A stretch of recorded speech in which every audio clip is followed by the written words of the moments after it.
Game over. Maryland wins. Maryland wins 29-28. Again, USC finds a way to lose a game in the fourth quarter, having a 14-point lead, just like they had against Penn State, and they dropped the ball. So I don't understand this, man. USC is showing what we all knew they had. There are some depth issues at USC. They were in control of this game in the first half. They still have missing guys out on defense. Woody was looking to catch the ball and run with it instead of securing the pass. Huge hit, great hit. You got to give credit to 44. Great hit by that linebacker. Wow. Knocks the ball out of Woody's hands, ending the game. And really, get ready, guys, because now the torches are coming out. Oh man, I can't make excuses for you no more, man. This is tough. This is real tough. Now man. The torches are coming out. This is inexcusable, man. So I'm gonna take care of the guy in the chat who's literally just here to cause problems. He's gone. But I will tell you this, you guys, if anyone here thinks that Preston and I have been chirping in happiness about how this offense has looked, you're mistaken. We just said during this drive, that if USC can get into field goal range, they still have a chance to win this game. The problem they have is they're unable to get 10 yards on 3 plays. They're going to set up a field goal for Lance. This is becoming a theme with this team. USC is getting out to leads and fading in the second half, Preston. Yeah, this is bad. This is beyond bad. Started off looking great. It was great to see Lake back. It was a blessing, right? You saw how the offense opened up, having him back. We're able to get him the balls, helping with the blocking. Receivers seemed locked in. Miller was wavering. He looked a little iffy early in the game, then kind of locked in, and at the end of the game, let a couple go. Dropped some passes late. Pass protection was all over the place. Couldn't really run the ball like we've seen him run the ball for most of the season. And yeah, man, this is bad. I made a video that I thought Lincoln Riley was the guy for the job. I'm right now, I'm not saying fire Lincoln Riley, but we do have a lot of issues that we got to work out. 100%. Can't deny it. Like, we got to get the offense right. This is bad. I think Gabe came out with a really good video, if you watch it over at Trojan Blade, just talking about the quality of talent on the team. And listen, this is a team loss, and Lincoln Riley is going to have a lot of answers for what's going on that offense. I kind of made a bad pun earlier saying that when they went to a game and they were tied and they were down, they couldn't turtle up their offense. And really, if you want to look at the end of the game, USC just was not able to match Maryland offensively. Who thought that at the beginning of the season that was going to happen? Okay. But allowing Maryland to take over the second half of this game, come back from a 14-point deficit at half. Does this sound familiar, Trojan fans? And run out of gas down the stretch. It's what we're starting to see now. We're starting to see USC and the depth issues I thought we'd have. I thought we'd have these depth issues in November. These depth issues started showing up in game 4 and 5. And so USC is in for a hell of a week. Get ready for the press conference. Get ready for these phone calls, which we do have now open. Phone lines are open. No, actually, hold off a second. We're going to talk for a little bit longer here, but then we're going to take the phone calls. It's going to be a long night, I'm sure. A long day, long night for the guys out there in Landover, Maryland. But we are going to have to talk about this. It looks like the offensive line on that last drive, Preston, I'm going to go back and watch it. But Miller didn't have any time to throw the ball. When Miller did have time to throw the ball, it looks like he was off. And when the ball was hitting receivers in the hands, they were dropping the ball. Yeah. That is not a recipe for winning. Absolutely not. Everybody played their part. And it's crazy, right? Because I was taking notes and I was like, wow, the receivers, everybody really stepped up. Everybody had their moment today. It looked great early on in the game. And as things went on, we really wavered. Some of those passes, particularly to Deuce, man, like, you got to get it up. This guy's 6'6". You got to put it where he can only catch the football. I mean, Deuce had a good game, but some of those throws, I think, could have been a lot better. Just all over the place. I mean, it's just a bad loss as a complete team, and should have won this game. There's no reason why we should be losing to Maryland right now. And but it happened. So the floodgates are open. People are going to be emotional about what just went down, and we got to talk about it. Got to talk about it. Yep, there are issues with the coaching. There are absolutely issues with the roster. USC is now 3-4 on the season, 4 losses. And the key here is, if we're talking about losses, if at the beginning of the season I say, hey, USC goes 8-4, with losses to LSU, Penn State, Michigan, and Notre Dame, nobody bats an eyelash. Okay. No. But what if I tell you they have 4 losses after the 7th game of the season, and 2 of the losses are to Minnesota, and the other one is the losses to Maryland? USC is now they have not won a single road Big Ten game, as a matter of fact, you guys.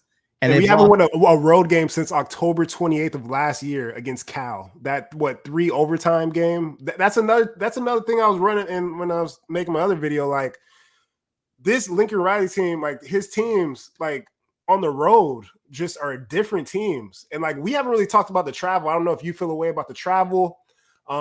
He said they were going to leave a little later for this particular trip. For this one, yeah. It seemed like they left a little earlier though, in terms of like what I saw. Mm-hmm. But I don't know. This team on the road, the Lincoln Riley teams on the road have not. Something's going on with what it is. I don't know what it is, but all right, gotta figure it out. And so we're going to get to people. We are going to open up for phone calls right now. So USC falls to the Maryland Terrapins. This is becoming a pattern with this team. 29-28 in another game. It's almost a carbon copy, you guys. The only game, really, the Michigan game, the defense held and they came back. They figured out but now it seems like, remember, against Michigan, USC was a healthy team. They had their entire defense. There is no Anthony Lucas. There is no Jacoby Covington. There is no Bear Alexander in this game. You have guys playing injured, and it's showing the lack of depth. When you looked at the guys across the line, and you're seeing guys that we don't see all year long, they're now ending up in fourth quarters in vital situations, there's trouble. And a different story if they're coming in and they're making plays. But late in the game, offensive line is falling back to their old tendencies. There were a number of missed tackles. People were talking about missed tackles. I was getting a lot of DMs. There were a lot of missed tackles late in this game. Those are tired players and guys coming in that are not our starters. And that's really how it's going down. So we're going to start taking calls. And I will be honest with you. I really, at this point, am at a loss for words, because it's really difficult to see a lot of positives coming off of a game like this, where USC had the game, you're up 14 points at halftime, and you find a way again to lose this game. Hi, caller. What's your name and where are you calling from? Caller, are you there? Yeah. Can you hear me? Yes, we are. We're waiting on you. All right. What's your name? Where are you calling from? It sounds like you're in the Matrix, though. Can you hear me? Yeah. We can hear you loud and clear. Hello? All right. Hi, next caller. Whoever that was, if you call back, we'd appreciate it. Guys, phone number 888-997-4539. Caller, what's your name? Where are you calling from? Hey, Timmy, it's Robbie. What's going on, Rob? Oh, man. Tim, I'm more worried about you. You okay, bro? I'm perfectly fine. Are you all right, Rob? No, I'm not all right.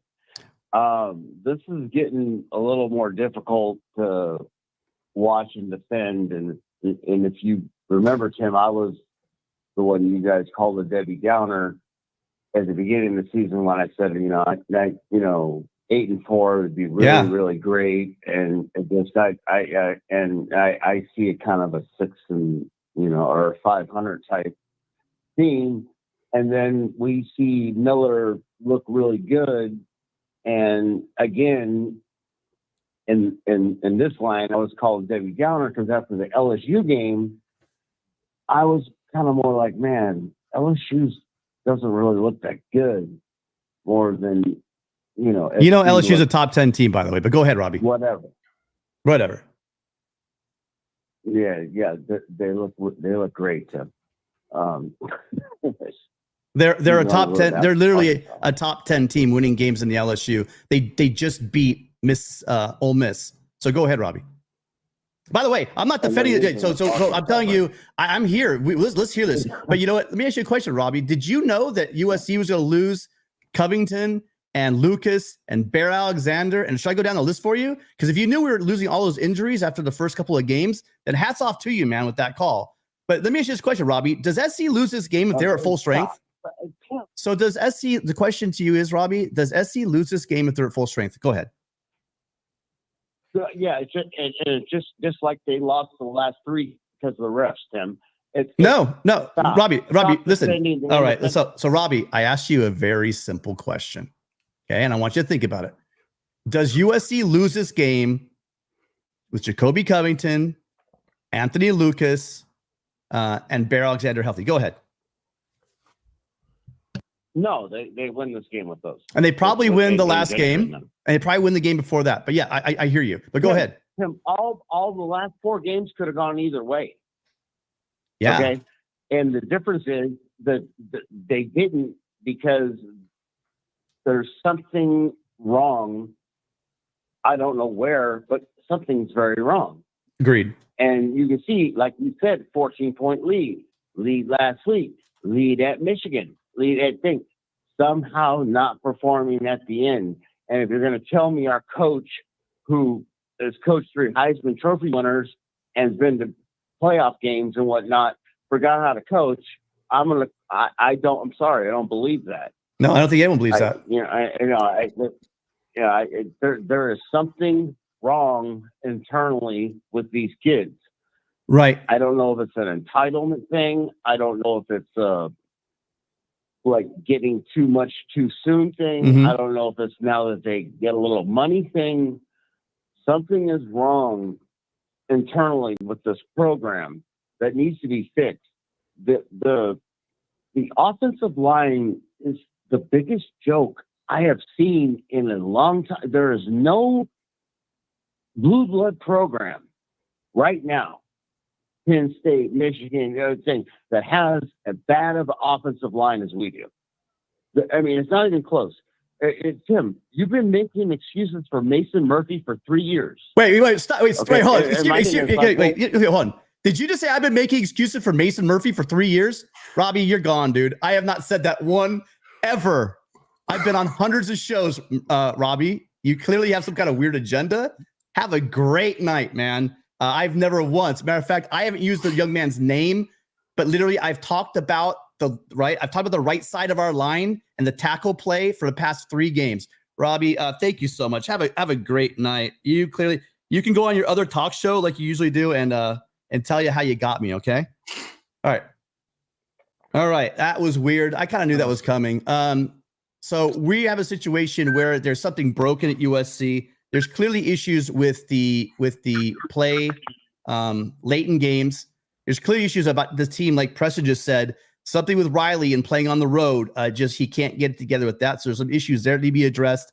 And there's a roster issue. And if you guys listen, we really need to figure out what the recruiting situation is at USC, what the NIL situation is, because this roster is getting exposed late in games. Hi, caller. What's your name and where are you calling from?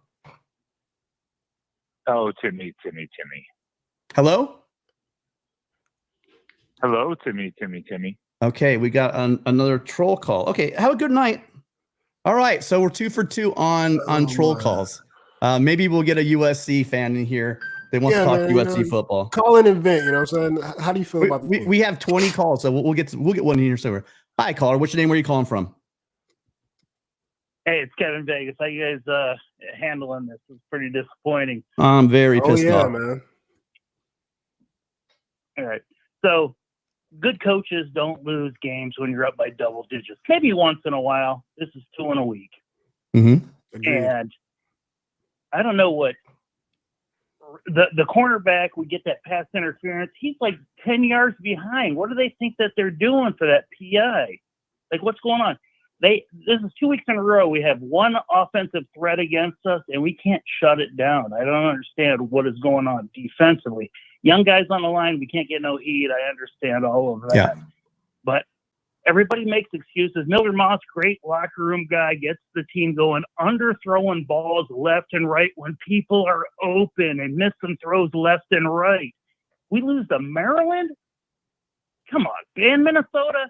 It's a Lincoln. This Lincoln Riley problem, I think, is what this is. So what do they got to do? Doesn't want.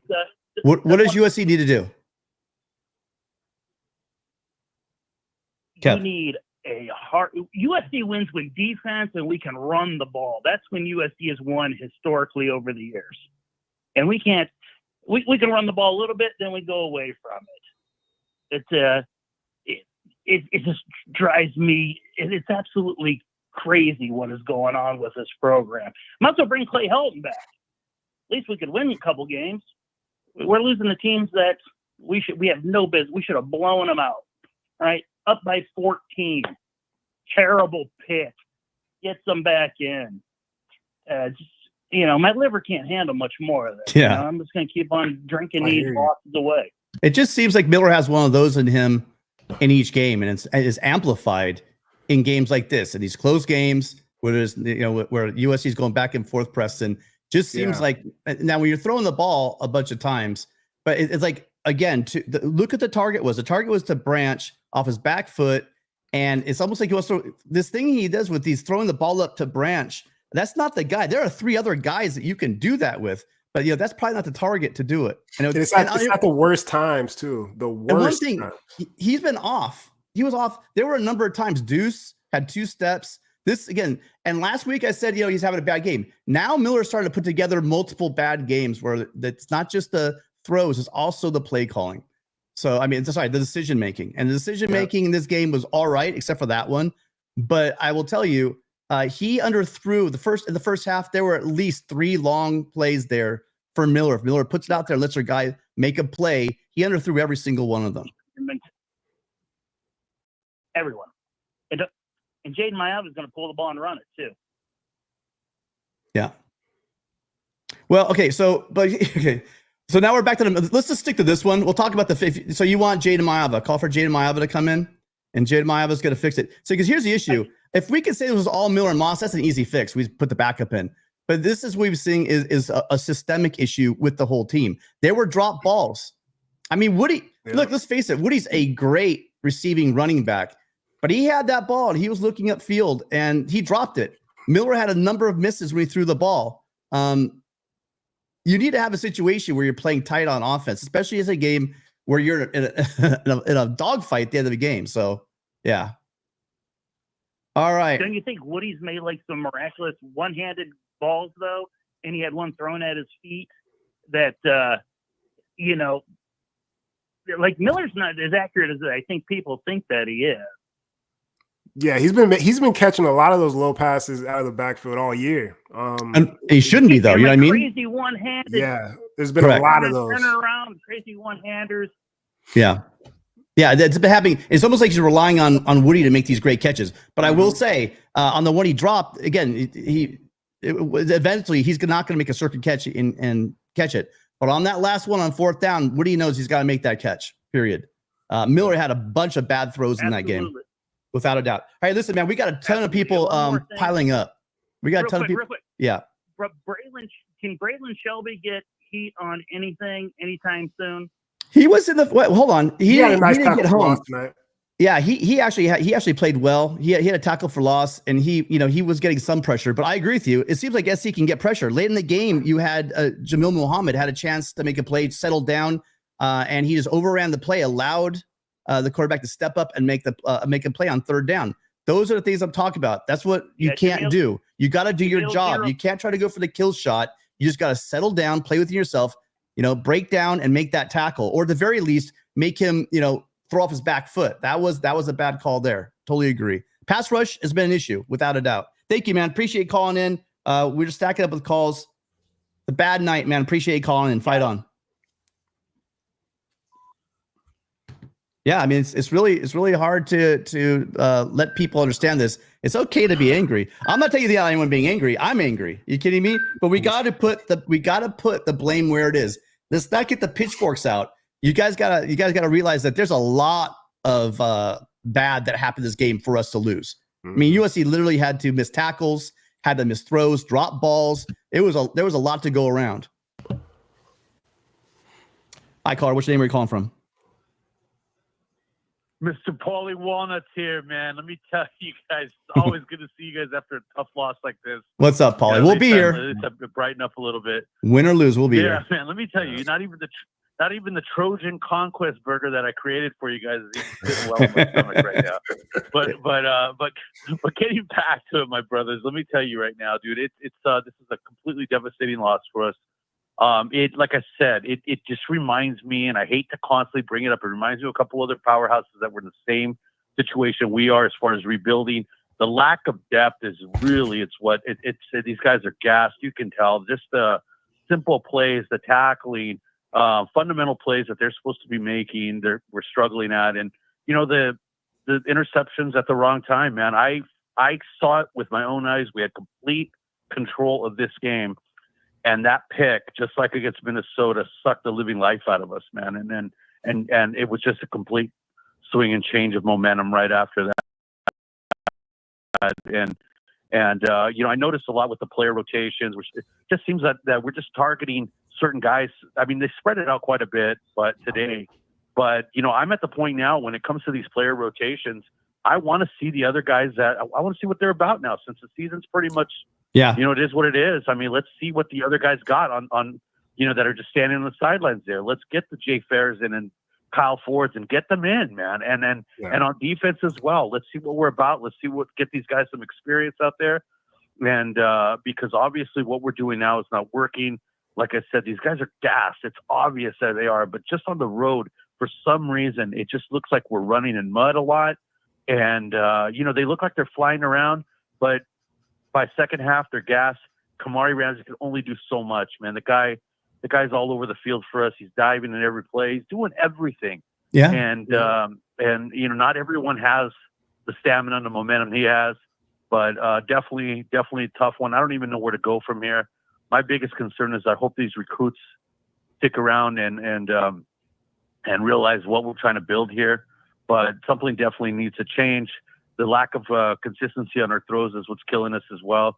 His mechanics are completely off. He really just needs to, but he has a habit of doing that. As soon as either he's getting tired or he's hearing footsteps, I don't know what it is, but that definitely needs to be. Well, Paulie, listen, guys, I'm going to go ahead and go ahead. Go ahead. He's not just hearing footsteps. The guy's taking hits. Okay, look, that's true. When he had protection, he didn't make the throws. He did it. He's got to be better. He's underthrowing guys. But he's getting hit. And so it leads you to the question, is it to the point where it's in his head? That's a good point, Paulie. I mean, maybe they've finally gotten to him. Yeah. You're seeing throws that he normally makes in multiple games now that he's missing. Is like you said, is he hearing the footsteps? Because he's getting popped. It's clear that he just is not the same quarterback he was at the beginning of the year, And so there have to be questions on that. Noticed him? Oh, I'm sorry. Yeah, go ahead. You know what I noticed him and Preston? I noticed that in his progressions, man, he's in such a rush because like I said, maybe he's trying to rush because he's so used to getting hit and he's not going through his reads properly because he's locking in completely and just trying to get that ball out as quick as possible when he was given time today to throw. And so it's just, I don't know, PTSD type of stuff, whatever you want to call it, but he is definitely not. He's struggling with his reads, man. It's completely obvious because there's guys that are wide open sometimes. Not just that, but Paulie, not just on that, but there were a couple play action. Where he had the opportunity. Sorry, he had zone reads where he could have kept, and he kept the ball when one of them he needed to hand the ball off. You saw it was clunky. The run was there. I don't know what he's reading. But there was a play where he kept it and he absolutely should have handed it off. And there's another time where he tucked it and ran and that play wasn't going anywhere. So again, it's not just the underthrown balls in the game. It's not just throwing off his back foot to throw a 50-50 ball up and underthrow it because Branch had no chance at that ball. Zero chance. He should have ate that sack. He's trying to do too much. And so at this point, is he hearing the footsteps you're talking about? Is he trying to do too much? Because he's not the same quarterback. And if he's not the same quarterback, then Riley has to start thinking about, I might need to make a change. I mean, if he's not the Miller Moss we saw in the first 3 games of the season, not on Miller's. I'm not blaming Miller Moss. Miller Moss has been getting the snot kicked out of him for 7 straight games. The offensive line is still not fixed. So they need to coach better and they need to recruit better. There. Yeah. Yeah, and definitely getting those balls. You know, it reminds me a lot when Leinart and all those guys would hit Mike Williams, those big giant receivers that we'd have to run in similar plays. And for some reason, Miller, I don't know if he's throwing off his back foot or what. He's overthrowing Jacoby and Deuce consistently. So that's something he really needs to work on. He is what he is. This is what I try to tell Trojan fans. He's not going to turn into some Caleb Williams or some Heisman guy. This is who he is. And this is what we got to understand. You know, this is what we're dealing with here. All we can do is try to get better, find the right rotations, and maybe improve that way. But start working on getting some new guys in there, man, some new fresh blood in there, and get that game time experience. Listen, guys, man, I really sick to my stomach. Yeah. My grandmother's visiting, so I'm gonna pig out. I'll come up with something special tonight. But let me tell you, I love you guys, man. Fight on, brothers. And hey, enough of the Clay Helton talk, Trojan fans. Look at what he inherited. Yeah. He is not a great coach. Paulie, I don't know where people were getting this from. I got you, Paulie. Don't worry. Don't feed the trolls. Those are not Trojan fans. Anyone? No, I'm sorry, man. Lincoln Riley has a lot to answer for, but anyone calling him Helton is just trolling. All right, Paulie. Thank you so much. Enjoy. Anyway, take care, man. Check out the Trojan Conquest burger I created. All right, man. I'm gonna check it out. Thank you, Paulie. I'll talk to you later, brother. Fight on. All right.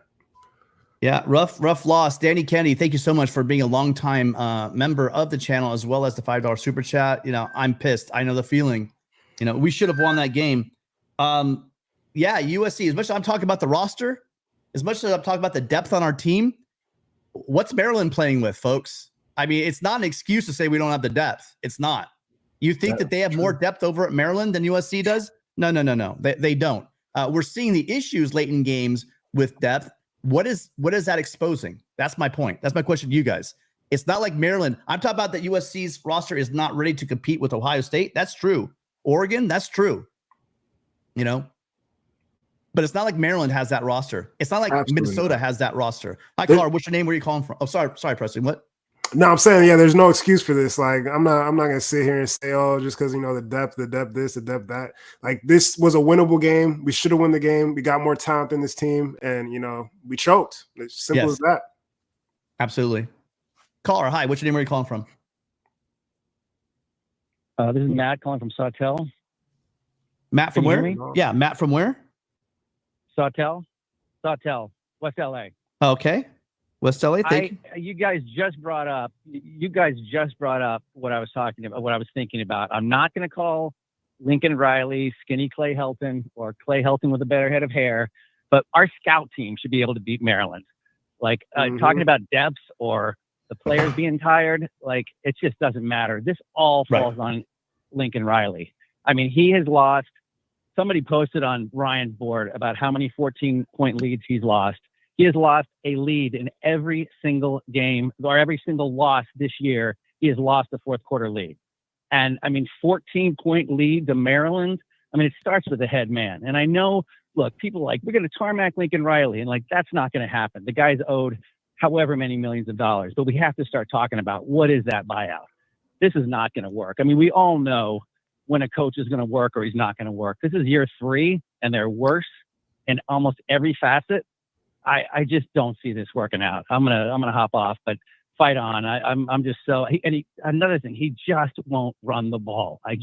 After last week and after he just won't run the ball no matter how hurt Miller Moss looks.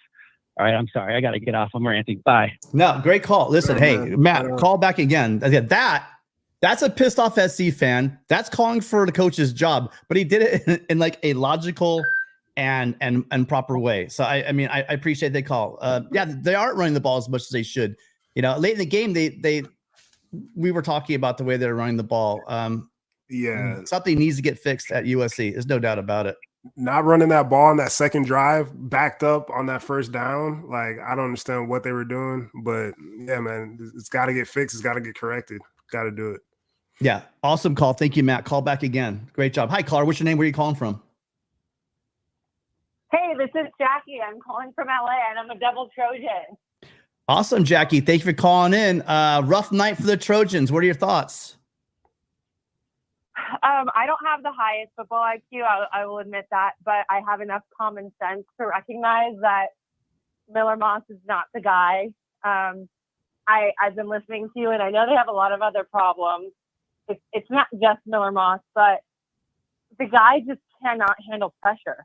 And I think there's some like really poor play calling on 4th and 1. They should have gone for it, and then that field goal was awful. I think that was what really made the difference. And I'm not a big, I just needed to get on somewhere and vent about what's going on, because I went to USC and it was never like this. Oh, you're lucky. Always hope. Oh, you're so lucky. This feels hopeless. Right. You were there at the right time, it sounds like, Jackie, because I'll tell you what, when I was in undergrad, it was rough. And again, it was just before Riley. And then also when I went back for my my master's, it was rough again. So I'm glad you had a nice time while you're there at USC. I did not, by the way. But yeah, I don't know.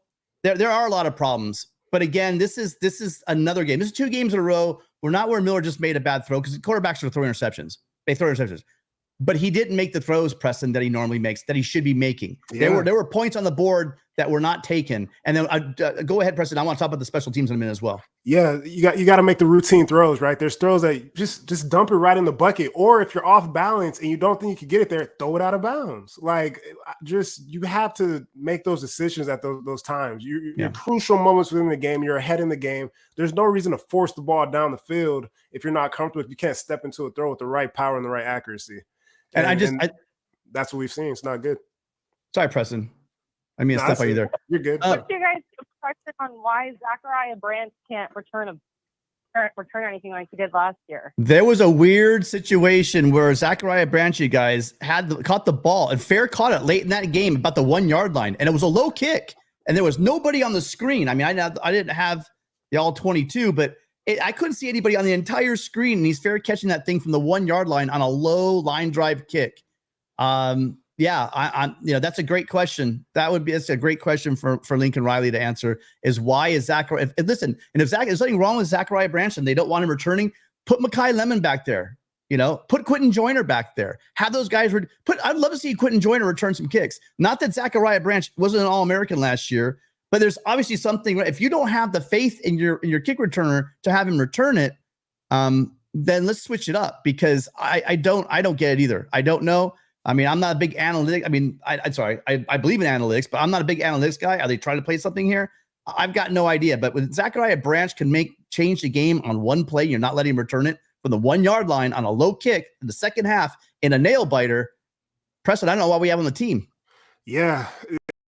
The announcer said it too. I mean, he had one where he had nothing but green grass ahead of him, and he Fair caught it. And I don't know if it's a mental thing. I don't know. He got popped against Utah State. I don't know if that's still going off in his mind, but I don't know, man. You got to utilize that athleticism in that scenario. So, Jackie, great call. We got calls stacking up, but appreciate you calling. Hope you call back in. Fight on. Good to hear from alumna. Awesome. Yeah, and there is an issue. We got to talk about it. We are missing field goals. That block kick was not on Michael Lance, but that guy ran right off the right side, had a free run to block that thing. It wasn't like it was a low kick or anything. That guy just got in there, and that's special teams. And the thing is, we are calling for a special teams coordinator, and now we actually have one, and it looks like the special teams might actually be worse than it was before. Very, very curious. Hi, caller. What's your name? Where are you calling from? Tim, what's going on, man? LB Live, New York City. Fight on, man, from the East Coast. Fight on, LB. Hang on one second. Got a message from my friend USC Gaucho. Riley, Moss, and the entire defense lacked the killer instinct. We should be winning these games. Absolutely 100. I'm just so exhausted. It shouldn't be this hard.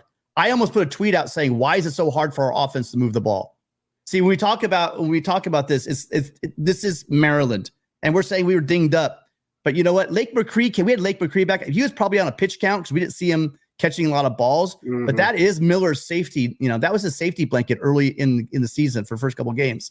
And it just seems like after that game is kind of when the issues started rearing their heads. But thank you so much. Appreciate USC Gaucho for the super chat. Hi, Car. Sorry, LV. Go ahead. It is all yours. Believe me, I know you want. How do How do I sound, Tim? I sound good? You sound clear as a bell, man. All right, awesome, man, awesome. All right, so look, so I left my house, man. I was like so pissed. Excuse me, like I was so upset. There comes a time where you got to really ask yourself: has he lost his team? Has he lost the locker room? When you lose games like this, you saw the guy sitting on the bench, right? You know what I mean? It's really, really sad to see. And now this is like a domino effect from last year. So now I don't know what's going on in the locker room. Zachariah Branch just doesn't seem like himself. You're up 14. It was like, what was it, 28-14? Like I just don't understand what's going on. And the sad part about it is this is when things start happening. You start losing players. You start losing recruits. And then it just takes on just a different type of form, man. And then it's like an avalanche. And that's what it feels like is going on right now.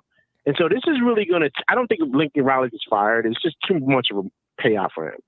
But now you're going to see really who he is as a coach. Like, you're really, really going to see. And then we're going to find out if all that stuff in Oklahoma was a fluke, and it really was Bob Stoops' teams that helped him win. Like, you're going to see that now because the heat is going to be on like no other, man. Because there's no excuse for this, Tim. There should be none. You know what I mean? So yeah. What say you and say Preston?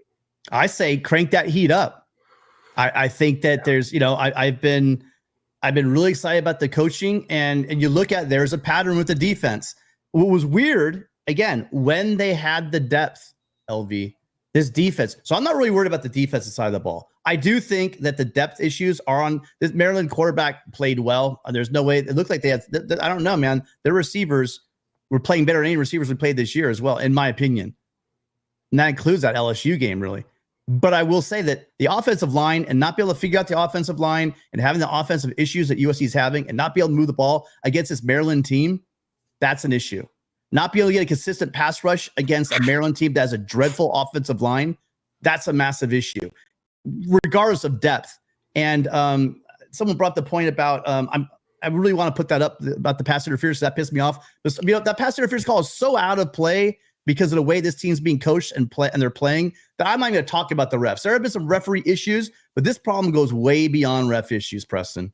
Yeah, they need to get back. They need to get back to LA, get off that plane, go full pads, challenge each and every individual in that facility. Why do you want to be here? Why do you want to be on this team? What do you want to accomplish as an individual here at this school? And that's what you got to do in these situations. There's nothing to lose. I mean, we're already down. Like the season is, it's really, I mean, I don't want to say it's lost, but it's a little bit worse than that at this point. You got to challenge everybody. No, Preston, Preston, you're right. It's lost, man. Yeah. And I'm glad you're saying go full pads, but with the full pads piece, Tim, you guys, what guys are going to believe in him when he says that? What guys are like, that's the scary part about this. What if guys start redshirting? Like, what if that stuff starts happening because of whatever it is he's doing or whatever the culture is that he's building? And then the last thing that I'm going to get out of here, Miller Moss is just not playing well. Like, he's just not. I agree. And yeah, he's dinking and dunking. He's doing certain things. But I said this last time, Tim. I said this, like, these picks that he's thrown are back-breaking picks. He did it against Michigan. He did it again last week. He did it again today. We're up 28-14. And that, to me, is not on Lincoln Riley. That's on that kid. That's correct. And so now it's Lincoln Riley's decision to say, all right, what do I do? Because we're up 28-14. We're driving. Yeah. We're driving. We're about to score again. Yeah. And he throws a pick. I'm like, dude, what are you doing, man? I mean, it's pretty much it was probably pretty much a pick six. LV is pretty much a pick six because they scored the very next play inside the 10-yard line. Yeah, man, it's insane. Listen, I don't want to take up your calls, Tim. Tim, great job as always, Tim. Preston, nice to have you aboard. Fight on from the East Coast, LV Live. I love you guys. Keep it going. Fight on. Fight on, LV. Thanks, man. Fight on. Yeah, it's a rough night. I mean, no, you when it was one game, you can say, Miller's getting knocked around. People are in his head. He needs to work. He needs to shake that off and do it. But when it's back-to-back games where he's, again, whatever it is, he doesn't look like he's not the same quarterback. So all the people doing victory laps saying, yeah, Miller Moss is mid, blah, blah, blah. Miller Moss is now mid. He didn't start out, man. He started the first half of the season. Did you guys watch the game against LSU? Did you watch the game against Michigan? There was nothing mid about those games. He had a horrible pick six in that Michigan game. But outside that, with what they're doing with the pass rush and the way he was able to keep USC in that game, he was playing outstanding. But now in 2 games, Preston, where like the last 3 games, really, where he just is missing throws. I think so. I think that and rightfully so, he's getting the shit kicked out of him. I think he's just not the same quarterback. He may be rattled. He was standing tall in the pocket. He's taking a lot of shots, and he's just not making the throws. He's underthrowing players. He's overthrowing players. He's not accurate. And the one thing that Miller Moss is he's not going to wow you with his legs. He has to wow you with his arm. Well, Preston, if he's not wowing us with his arm, that maybe there have to have some questions are asked. Yeah, started off the season looking poised, looking under control, confident, clutch. And it's really it's gone downhill, man. It's spiraled down. And he wowed me because of his decision making as soon as I started watching him as a quarterback. And his mind, that's what I was wowed by. Yeah. And that is gone. So I don't know where we're at now. Just gonna have to wait and see what happens. Yeah, I'm with you. I'm absolutely with you. Hi, Angel. Which I see it's Angel. I know this caller. Appreciate you being here. What's on your mind? Okay. I'm curious, but I'm going to keep it, I'm going to keep it right. Okay. First of all, we have a 14-point lead again. Okay. Now let's do the math. There's 11 players on the other side, but we're only playing with 10 because Miller doesn't run the ball. So that gives them a defensive advantage. So I say when we're 14 points up like that, and it's the second half, why not play Jason Mayava? Now it's 11 on 11, because if they don't factor in Jason, he can take off with the ball and he can get first downs. Okay? So I think that you have to have a 2-quarterback system at this point in time in the season now, going forward. Okay? You ask for suggestions, recommendations. That's one. The other one that you said is I totally agree with it. Put Quentin Joyner back there to do the kickoffs and to do the punt receiving, because if there's a problem with this young man, Zachariah Branch, we need to be able to get somebody who's with Zachariah Branch, and it may be that he's hurt. I mean, I'm being fair. I mean, of course, they're not going to be telling everybody, but he may be hurt. It may be physical, it may be psychological, it may be both. We need a threat back there. We need somebody that they fear. So I think from that standpoint, I think we're giving up a lot. That, fair catch on the 1-yard line was just inexcusable.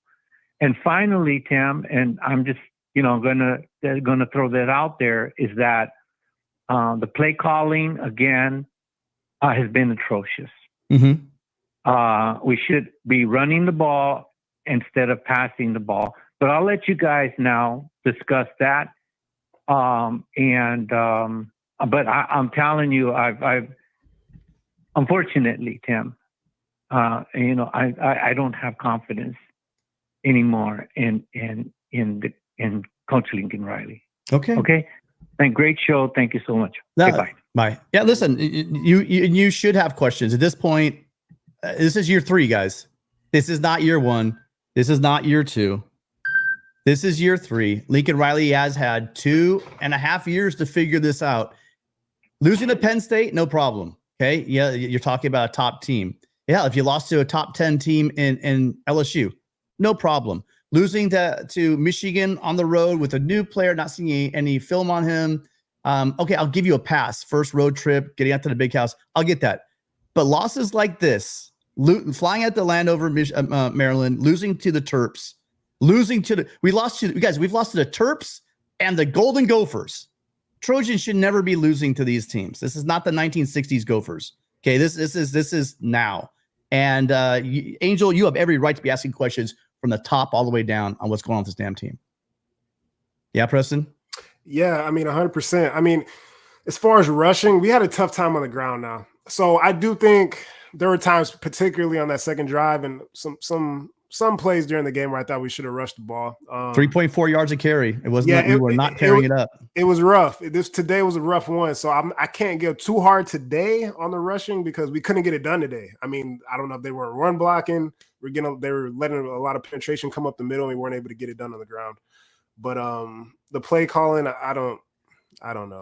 A lot of you guys got to realize as they come to the line, they look. I mean, they're looking at the box. It's just math. It's simple numbers, and if it's advantageous to run or advantageous to throw. Now, you don't always use the math. Sometimes you want to throw them off, and the defense knows you're looking at that, and so maybe you can you can run a counter and you can go against it. You can do an end run. There's a lot of things creatively you can do, or you could throw screen passes and swing passes to guys out in the flat too, which is kind of just another version of the run game.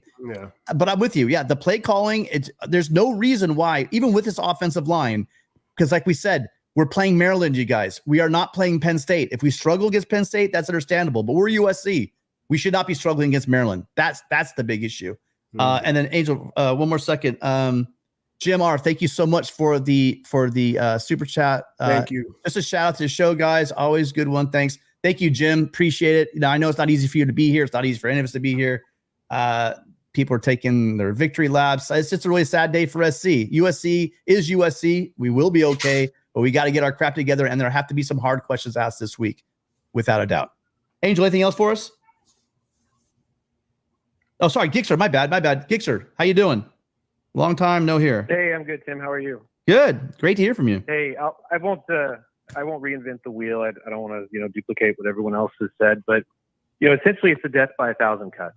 I mean, we could talk about Moss and interceptions. We could talk about depth. We could talk about travel, et cetera, et cetera. But me, and me, I've been a fan of the show since the inception. My biggest frustration right now is objectively, I think Lincoln Riley sees everything we see. But do you remember when Chip Kelly went viral when he lost to USC because he was upset during the press conference, the post game? Yeah, when he slammed the fist. Yeah, right. That fire, is that what you're looking for? Yeah. We mocked it, right? Every time I watch the post, I see where you're going. I watch the post game, he always says, "Oh, we're 1 or 2 plays away." Yeah. I never see a sense of get your shit together. I'm sorry, I shouldn't have said that. But, no, you should. No, tonight. That's what tonight you do. Yeah, you say that tonight. Preston, what do you think? The fire. What do you think, Gixer? I mean, I think Gixer nailed it. What do you think about just that? Well, we're a play away. Well, with Miller's make that interception. Well, if we tackle better, well, it's like at some point it is. It's not one thing. That's Gixer. You bring up the point where everyone wants it to be the quarterback. Everyone wants it to be I don't know the play calling. Everyone wants it to be we're not running the ball enough. The problem is it's a bunch of mess. If it was one thing, Gixer, we could just fix it easily, right? Yeah, and one last thing, if I may, and once again, I appreciate you and Preston and Voice of College Football. One last thing. I feel like Lincoln needs to get ahead and have that moment because tomorrow people are going to turn on the television and, they're going to say, oh, USC lost, oh, Lincoln. Instead of that, here's a frustrated coach saying this isn't acceptable because the big thing now is we're in the Big Ten. These are new markets. Recruits in Maryland, recruits in Minnesota. I mean, I'm just, picking – they're going to see this, and this may be their first perception of us, in that area. And they're going to be like, well, why would I want to go to USC? They lost here, they lost there. And I just feel like he needs to get ahead of it and say that this is not the expectation of USC. This is excellence academically, football, athletics, inclusiveness. And I just want him to get ahead, and I want to see some more fire. So anyways, I'll let you guys go. But thanks again, Tim. Appreciate you both. And fight on. Fight on. Brilliant call. Fight on. Really nailed it, Gixer. Thank you for calling in. Yeah.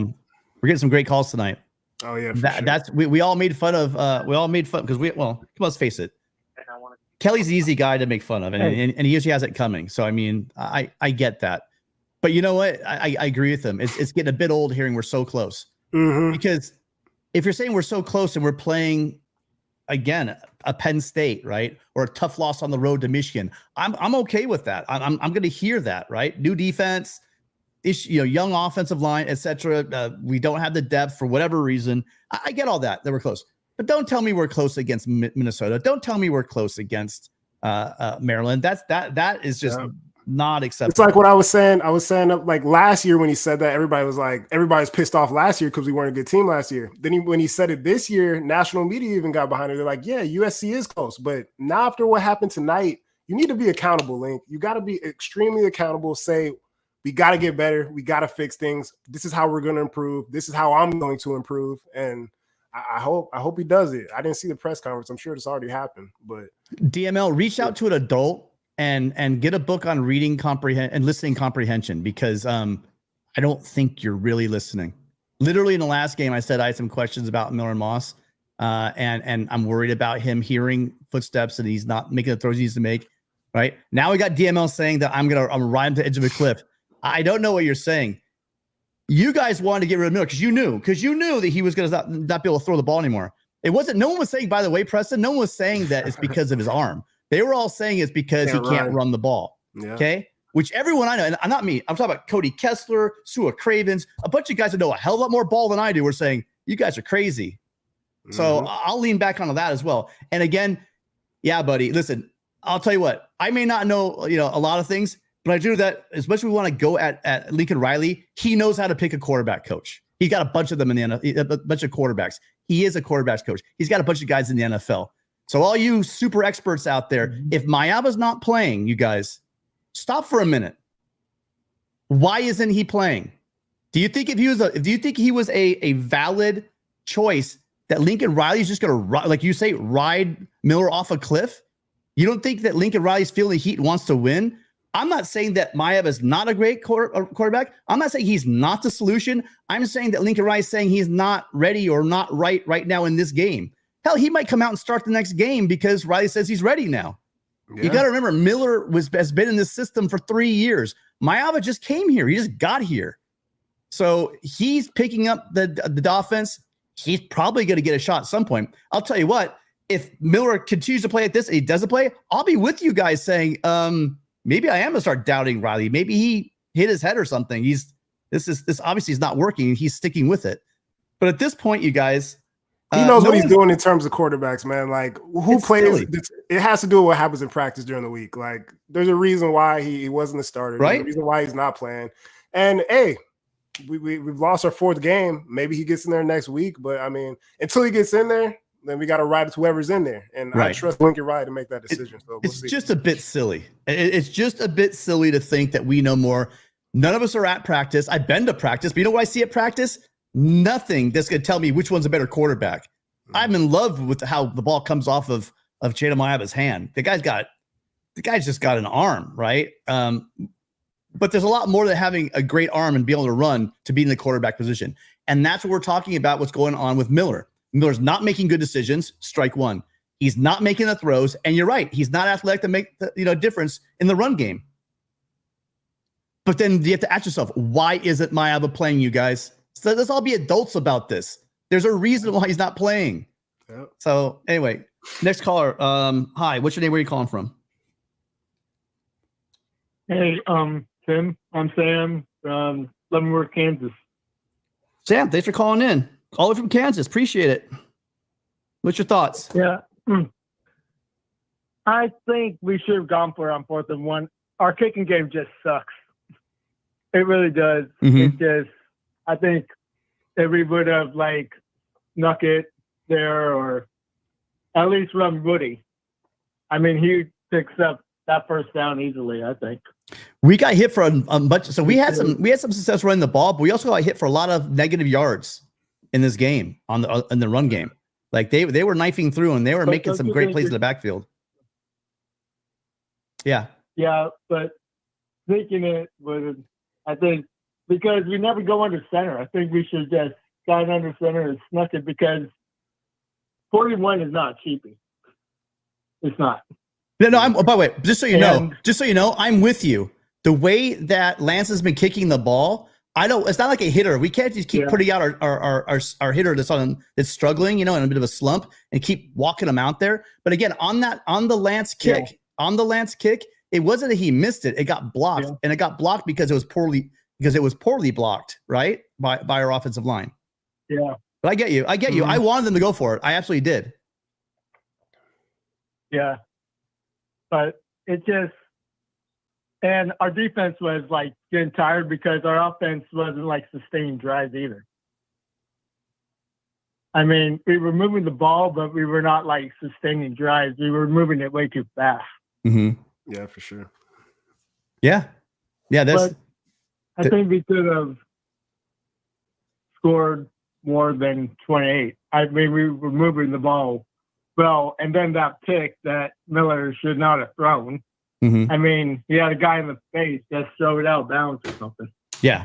It Preston, it was just a bad call and a bad throw, right? Yeah, you got to let it go, man. Yeah. Up those points, like why try to force that? I knew it was going to be picked before he even let it go. I knew exactly where he was going with the ball. I knew he was going right to Zach, and as soon as he let it go, I knew it was going to be an interception. Like you could, it was telegraphed. But yeah, Preston, you got it right. That was just a bad throw, and Miller needs to be smarter. gotcha. But I wouldn't blame this whole game on him. I mean, he missed some throws, yeah, but the offensive line, I mean, he had guys in his face a lot too. Mm-hmm. No, again, so we can say this all day long. It's more than just a play calling. It's more than the fact that Miller can't be a run threat. It's more than that Miller's making some poor decisions in the last couple of games at the line of scrimmage. It's more than he's missing some throws, overthrowing and underthrowing guys, on slants and crossers, and then underthrowing guys on fades and plays down the field. It's more than all that. It's there's so much. See, if it was just one fix, then we go, okay, we're moving the right direction. But I've gone in the last 3 games from thinking, okay, listen, the eyeball test, we're still past out. And even last week against Penn State, you guys, there was a lot of positive in that Penn State game. But looking at the Minnesota game and looking at this game in Maryland, it really kind of, it's like that scene in The Wizard of Oz when they pull back the drape at the end. You're like, okay, wait a minute. What's going on here? All these bells and whistles look great when we're in these games against Penn State and Michigan and LSU. But why can't we separate from Minnesota? Why can't we separate from Maryland? And that's what I'm saying. I could talk about depth, injuries, etc. till I'm blue in the face. We should walk in there with our practice squad, like someone said, and be in a battle. You think Lincoln Riley should hire an offense coordinator? Because I think that because he'll be able to know, he will be able to. I'm trying to find the right words for this. He would be able to be the CEO of manage. Yeah. So this is not a popular opinion because people want heads on platters. You're talking about a guy who's one of the premier play callers in the country. Why would you want to take what he's really great at doing? Hold on. Well, you asked me a question.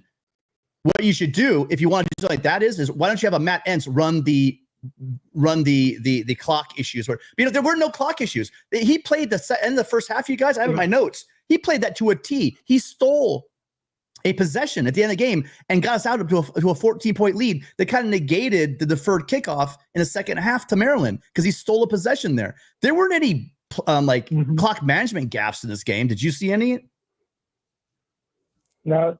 And then play calling, Lincoln Riley can call plays in his sleep. I mean, that's not an issue either. So no, I think that's a moot point for Preston. What do you think? Yeah, that's kind of how Lincoln earned his chips in this business. So I wouldn't see him giving up those responsibilities or duties to anybody else. But yeah, man. I mean, but sometimes he throws it way too much when he could run it. I mean, again, we keep saying that. You guys, there's plays that literally are changed at the line depending on what the defense is presenting. There's also RPOs where it might be designed to go run or pass, and that Miller keeps and throws it. So it's not, you have to realize that the play calling is what it is. Would I like to see running the ball? A hell of a lot. Yes. Would I like to see more Woody Marks? I would love to see more Woody Marks. The run game was really not that effective in this game. So what do you keep running the ball and then keep punting? 81 yards on 24 carries. Yeah, if you just run the ball just to run the ball because we want to run the ball because we need to run the ball, you're going to be punting. You need to mix it up. But I agree with you. Back to the Minnesota game, though. Not just this game. It goes back to the Minnesota game. Yeah. Because, I mean, we were gashing them on the ground, and then we started to throw it in the Minnesota game. So again, it's the issue. The issues as USC is having is not one thing; it's multifaceted. And actually, that's more of an indictment than it would be if Riley's riding the wrong horse at quarterback. Henson's not getting it done on the offensive line. Miller Moss isn't making the right reads. Those are all. If it was just one thing, you could bring Mayav in and everything switched. Okay, cool. Where I'm worried is the bigger picture, you guys. I mean, look, this season is pretty much dead in the water. But for those of you guys, I mean, great point by Paulie Walnuts, who wants to see the young guys come in. Okay, but you also have a bunch of recruits watching this team. And unless you show them on the field, like we saw the first 3 games, that there's something to come play with and play for, they're not coming. And then we're right back to where we are. And you need, believe me, when we play Oregon or when we play Ohio State or we play, you know, an out of conference team, like if we do get to a playoff and we don't have the depth, you guys in the chat, tell me right now, do you guys think USC has a top 15 roster in the country? Do you think they have a top 20 roster in the country as we speak? Go ahead and put in the chat. Let me know. I have my thoughts, and I'm guessing we don't have a top 15 roster. And I don't mean our 22. I mean the entire roster with depth. USC does not have a top 25 roster, probably from 1 to 85. Injuries too. Yeah. But again, we're playing Maryland and Minnesota, and then they have injuries as well. So we don't have a roster. Yeah. So then there we go. Okay, well then where do we fix it? Well, it's the NIL problem. Well, we're not recruiting. You know, Luke Evans had a big article about USC is not recruiting and not Modern Day and Bosco. There's a bunch of things going on here that need to be answered. And it's okay to sit back and trust the process like I did for the first loss and even for the second loss. When the third loss came in and you know, and we're seeing the same things, we're seeing losing a 14-point lead, and now we see another loss of another 14 point lead. You have to start questioning the process, Preston. Yeah, man, it's execution.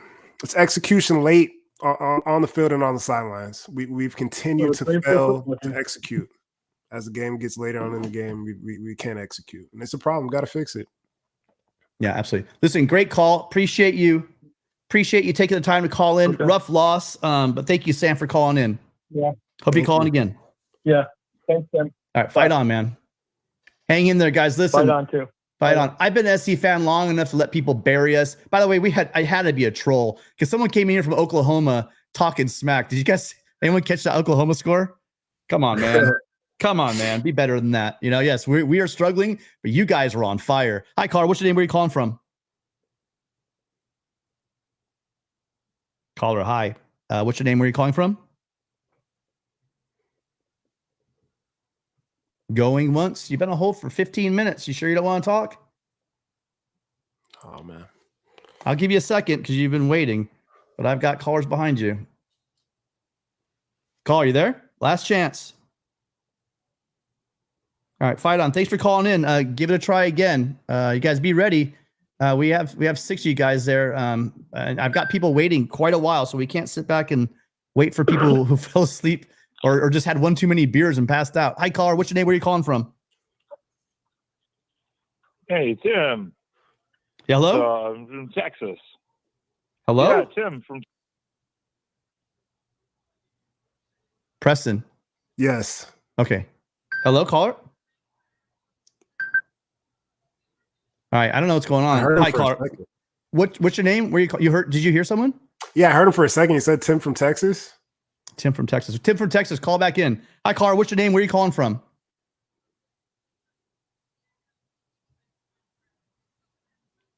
Going once. I mean, we have some people that have been on hold for about a half hour. So, yeah. Caller, are you there?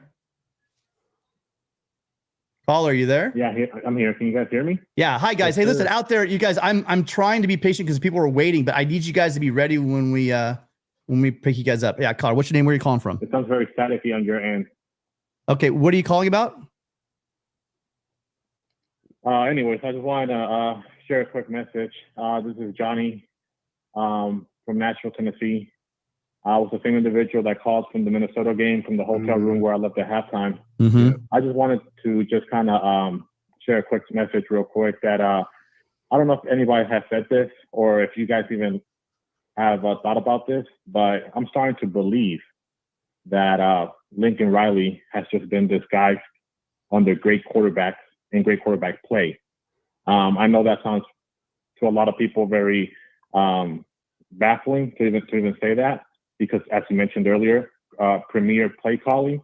But at the end of the day, we have a good quarterback with Miller Moss. I'm not saying Miller Moss is an issue, no. But at the end of the day, I believe the play calling by Lincoln Riley and his time management. When I go back and I think about Caleb Williams last year and the year before that, he's the one that saved the team. He's the one that saved Lincoln in many games.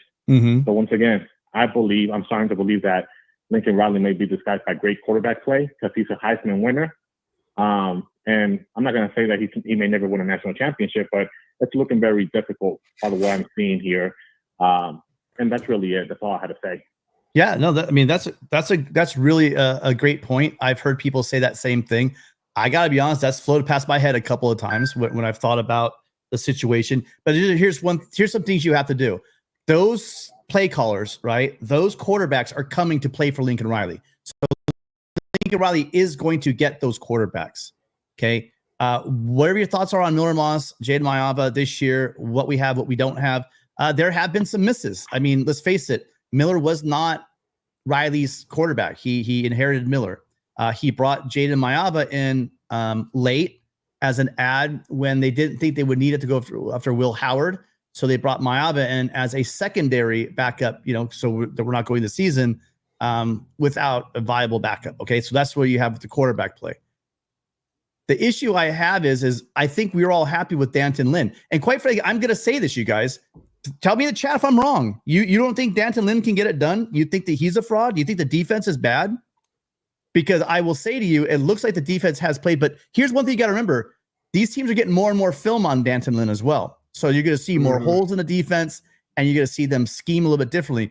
But I think that the defense overall has done well. And if you look at how USC plays early in games, right, lately, and then late in games previously, you do see it. But you have to ask yourselves, do we have the roster? It's hard to know if it's, Preston, it's hard to tell if it's the roster or the players. You know why? Because we don't know what this roster is. I mean, if you look at the 247s of the world and all the ratings on talent, etc., USC, maybe we're believing the hype too much in the spring. Maybe, when you're reading the recruiting sites and they're pumping up our team and stuff like that, maybe we need to pull back and know the reality is maybe this team just isn't that talented. So then they actually goes to the question, is it the coaching? It's games like this, Preston, that made me question, well, okay, but Minnesota doesn't have great talent. Mm-hmm. It's like that. Great talent. So you keep going back and forth. What is it? Do we have a good team or not? Yeah, in college football, right? Even if you're talking about a Nick Saban, you got to have players, man. No coaching is going to get you a national championship. You got to have talented players on the field to win anything.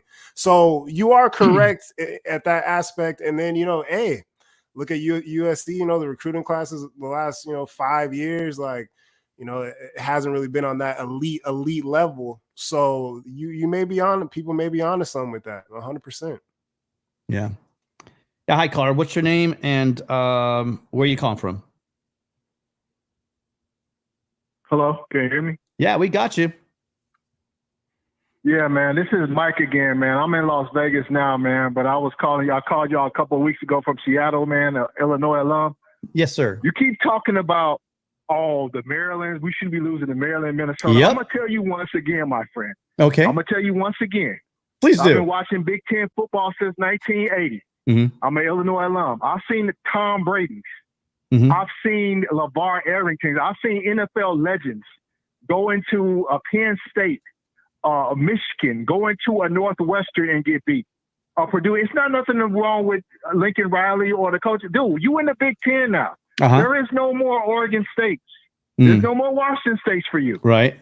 You're going to get a dog. I keep telling you, you don't seem to understand this. You're going to get a dog fight. Northwestern? You got 3 stars. Yeah. I don't care. I seen Northwestern almost beat a number 1 ranked Ohio State. You don't seem to understand this.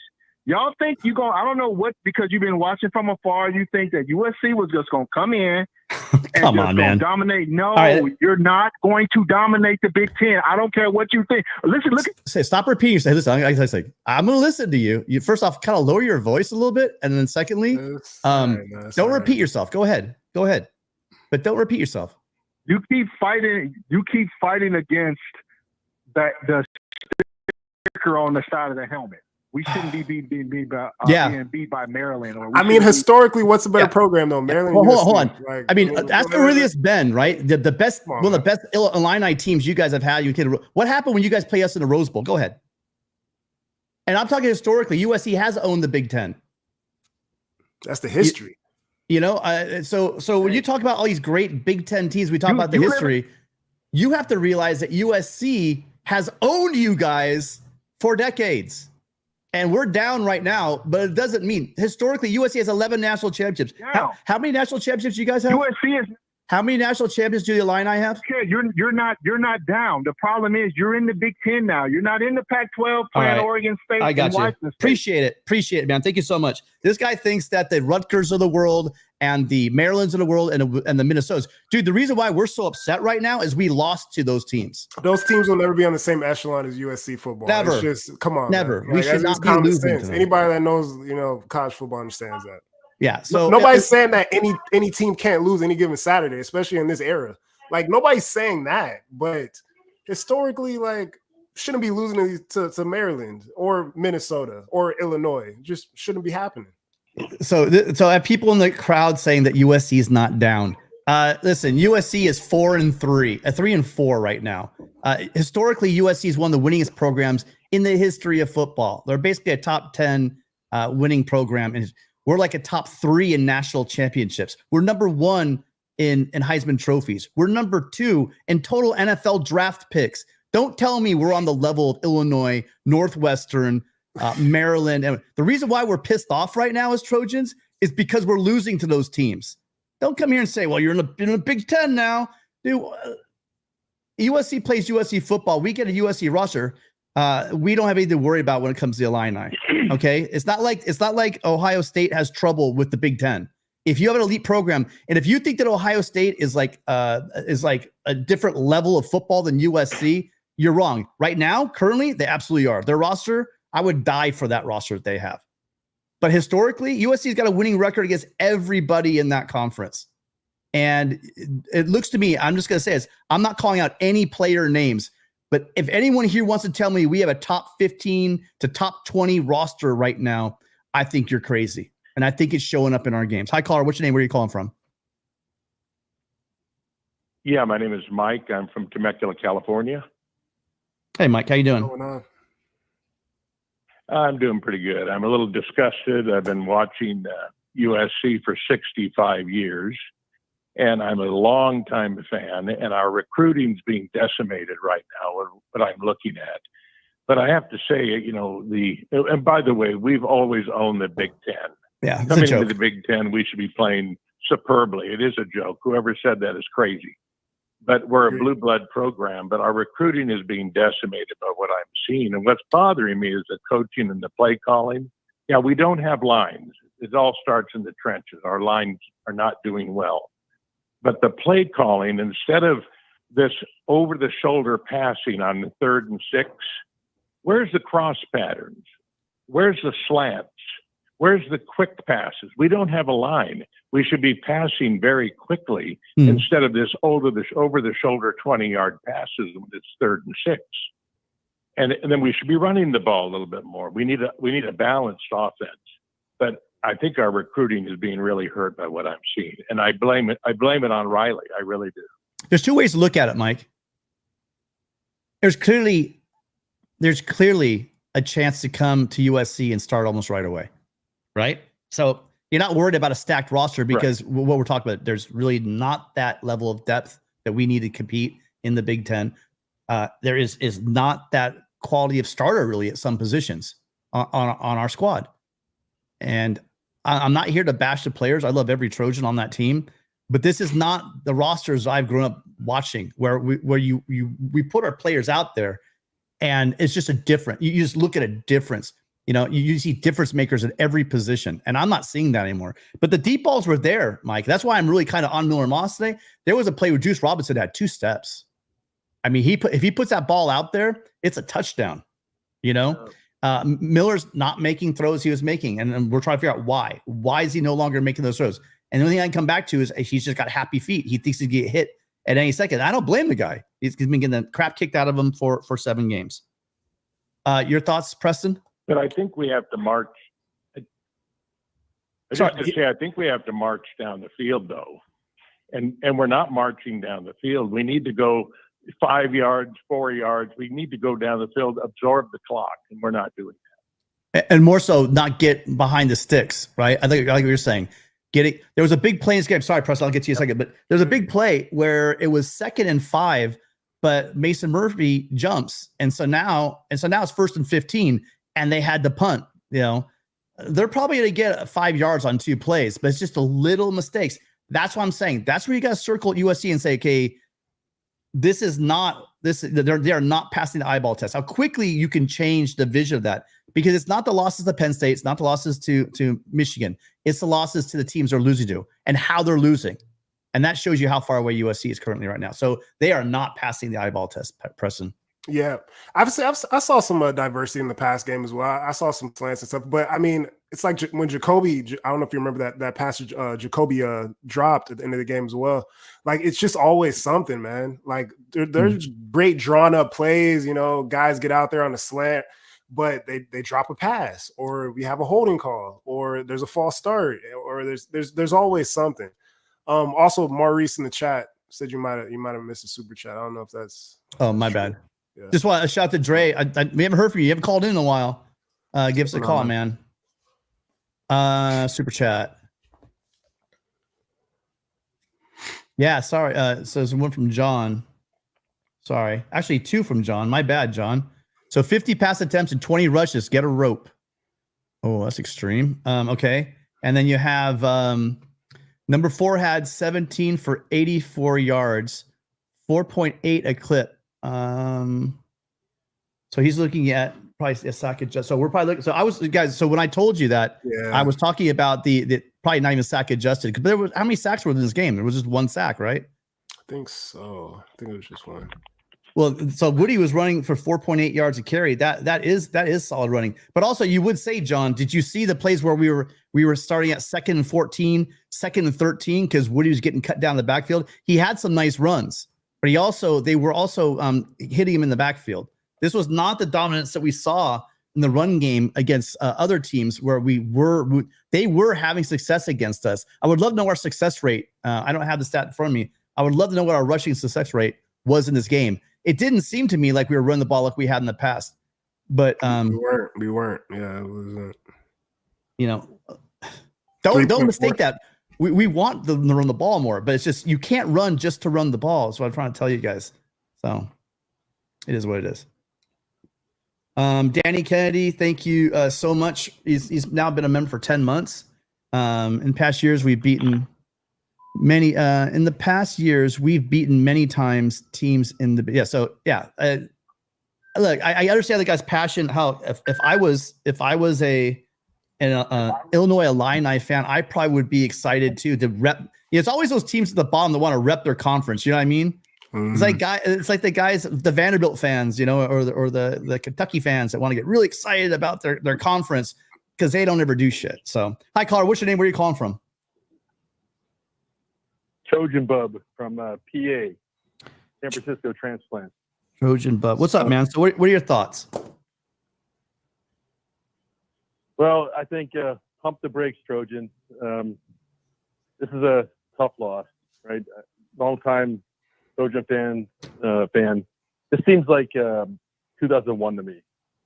And 2001, that was one of my favorite teams ever. I mean, 6-6, Troy Polamalu, Carson Palmer, Pete Carroll's first year. Yeah. Lots of close games, lots of tough losses. It just feels like that's what we're in for this year. And my take is enjoy the run. It's going to be, all these games are going to be close. This is a scrappy team, lots of young talent. But it's young talent. We're going to make mistakes. We don't know how to put away teams yet. It's obvious. We have big leads and we let teams hang around. Mm-hmm. But we're going to get there. I think the key thing is we got to hang in there with this coaching staff. We got great defensive coaching now. We got the #1 play caller in the U.S., right? And we just got to get the recruits. We got to hang on to this recruiting class, and I think just enjoy the rest of the year, right? It's going to be up and down, but let's enjoy it. This is a scrappy team. We got to fight on. I absolutely. I think I appreciate that. Someone, I thought the pitchforks were coming out, but every once in a while you get the Trojan Bub calling in and explaining this to us. You guys, USC is missing players. It's not an excuse. It's not an excuse for me to say that the NIL. We all know, if you're a Trojan fan, you know how woefully behind SC's been on the NIL front. You know that they've been having issues with recruiting against certain teams that have lots of money, and USC needs to get depth of quality. It's not a mystery to me that the defense. I'm not talking about the offense. The offense has been a mess since game one, but the defense looked really good against LSU. You know, in the second half of the Michigan game, it looked really good. It had its first shutout in 7 years against Utah State, which I know we say it's Utah State, but they shut them out. Then the injuries started popping up. And I said this when I said 9-3 on the season. I said, I could see 2 losses. I think we're going to lose 2. Then we're going to lose a third game because we just don't have the depth. I like our 22 against their 22, but I just don't think we have the depth. And now we're seeing that. But unfortunately, we saw it early. Where I pause myself when I say we got the best defensive play callers in the country, etc., we are not getting a pass rush. They dialed up some stuff, and we are, but this is not a great offensive line. This is not a great offense for protecting their quarterback, and we just aren't getting pressure for whatever reason. And I begin to wonder. I'll throw it out there: are they getting film on Danton Lynn? You know, it seemed like whatever he was dialing up in the first half of the season was working, but now they know what he's working with, and they got film on him at USC and what he's doing with his team. You guys, there is more of this than just what each play to play. There's a lot of preparation that goes into this stuff, and there's a lot of great minds, a lot of good coaches out there. So regardless of the talent on the field, we have to wonder why. Why can't we beat the Marylands? If we're just losing the teams that have better talent, I got it. But we have better talent than the teams we're losing to, and that's where I start looking at the coaching as well. All right. Well, thank you so much. Appreciate the call. Hope you call back again. That was a great call. It's a good point. I like your positivity. You know, I really do hope they can figure this out. They just need a better roster. They just do. They just do. Regardless of what we do, the coaching staff, we do not have the roster that's going to make us compete at a higher level. Where, you know, the losses are mounting up because of some of the lesser opponents. That's scary. But imagine if we were playing Ohio State this year, you guys. Imagine if we're playing Oregon this year with the rosters those guys have. We have not played a roster like those teams. Imagine what's going to happen. Yeah. That's when we'll really see it might be the Jimmys and Joes and not the X's and O's. But great call. Appreciate you calling in, and I hope you call in again. All right. Thank you. We lost them. Okay. Yeah, man. Rough loss, you guys. So, guys, just tuning in. USC gets his heart ripped out again, dropping getting another 14-point lead, evaporating late in the game, like's been happening way too often lately. USC loses 28-29 to Maryland. Blocked punt, which is returned. They put it in for a touchdown. They get a 2-point conversion. USC has an opportunity, marches the ball down the field, has a chance to make a catch. Again, isn't that crazy? We had a chance for Miller to make a throw to get into field goal position against Penn State. Maybe we're talking about a walk-off field goal for a touchdown. And now another opportunity here where you have a situation with Woody Marks. Guys, he's an all-time great receiver out of the backfield, but probably was thinking about running the ball before he caught it, and it got knocked out. And if he right where he caught it, we're looking at a kick of about 54 yards, which is a kick that Lance has hit before. But we will never know because the ball wasn't caught. Hi, caller. What's your name? Where are you calling from? Hi, doing? It's George from PA. Hi, George. How you doing? Doing good. So I think after watching this game, I think they should bench Miller Moss, but I don't think they will do it because, in my opinion, Miller Moss has graduated already. And Maava and Miller Moss are the only quarterbacks on the roster. If they put Maava in quarterback, I think Miller Moss will transfer, and Maava will be the only quarterback on the roster that has a scholarship. And I think that's what's holding them back from doing that. The same thing happened with Ohio State last year with Kyle McCord and Devin Brown, and they went with Kyle McCord, and they were scared of the transfers. Mm-hmm. That's my opinion. I think you're not. Go ahead. No, sorry. I thought you were done. Go ahead. I think the games are won in the trenches. And until USC recruits at a high level in the trenches, this is going to continue to happen. They don't have a pass rush. They don't have anybody that can get to the passer. And their offensive line is not protecting their quarterback, and he's having happy feet. He's getting scared, and he's just probably seeing ghosts. So that's what I'm seeing this year. Yeah, there are issues, especially on the offensive line. I think a lot of the issues, Preston, happened before this season. We all got excited with the hype, in the early games, but the depth at defensive tackle, and the lack of, like you just said here, George brought up a good point. This might be one of the worst pass rushing off USC defenses I've ever seen in my life. Like 100%. ever. 100%. Like, it's non-existent. Non-existent. It's bad. Yeah.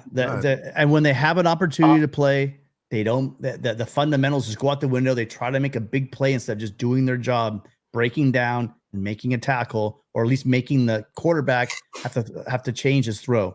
Yeah. There were plays that were inexcusable. I get if you don't get to the quarterback, but now it seems like guys are playing too hard, playing outside of themselves and making bad plays. Yeah. Yeah. Caller. Great point. I think last game and this game, the same player had a free opportunity to sack the quarterback, and they just completely missed them. And I think it was Muhammad. Oh, I was hoping you wouldn't say names. It was Muhammad last game, but I think I was going to applaud you for not bringing the young man's name. Yeah, go ahead. But I think he did the same. I think he did the same thing this game. And honestly, I'm questioning why he's out there and we're not letting the younger guys play. Like, to me, Fountain should be playing more than he is. And I don't know if they're doing a practice. He was out there a little bit. He was out there a little bit. I feel like so. I just like to see the young guys play more than the guys that are older that are not producing. Right. But that's everything I have. Yeah, no, George, great call. It's a rough loss, man. I mean, I hope you can see it in his face, Preston's face. I hope you can see it in Preston's face. I'm sick. I'm sad. I'm going through it. and my face. I didn't think we were world beaters this year. I really liked the momentum we had.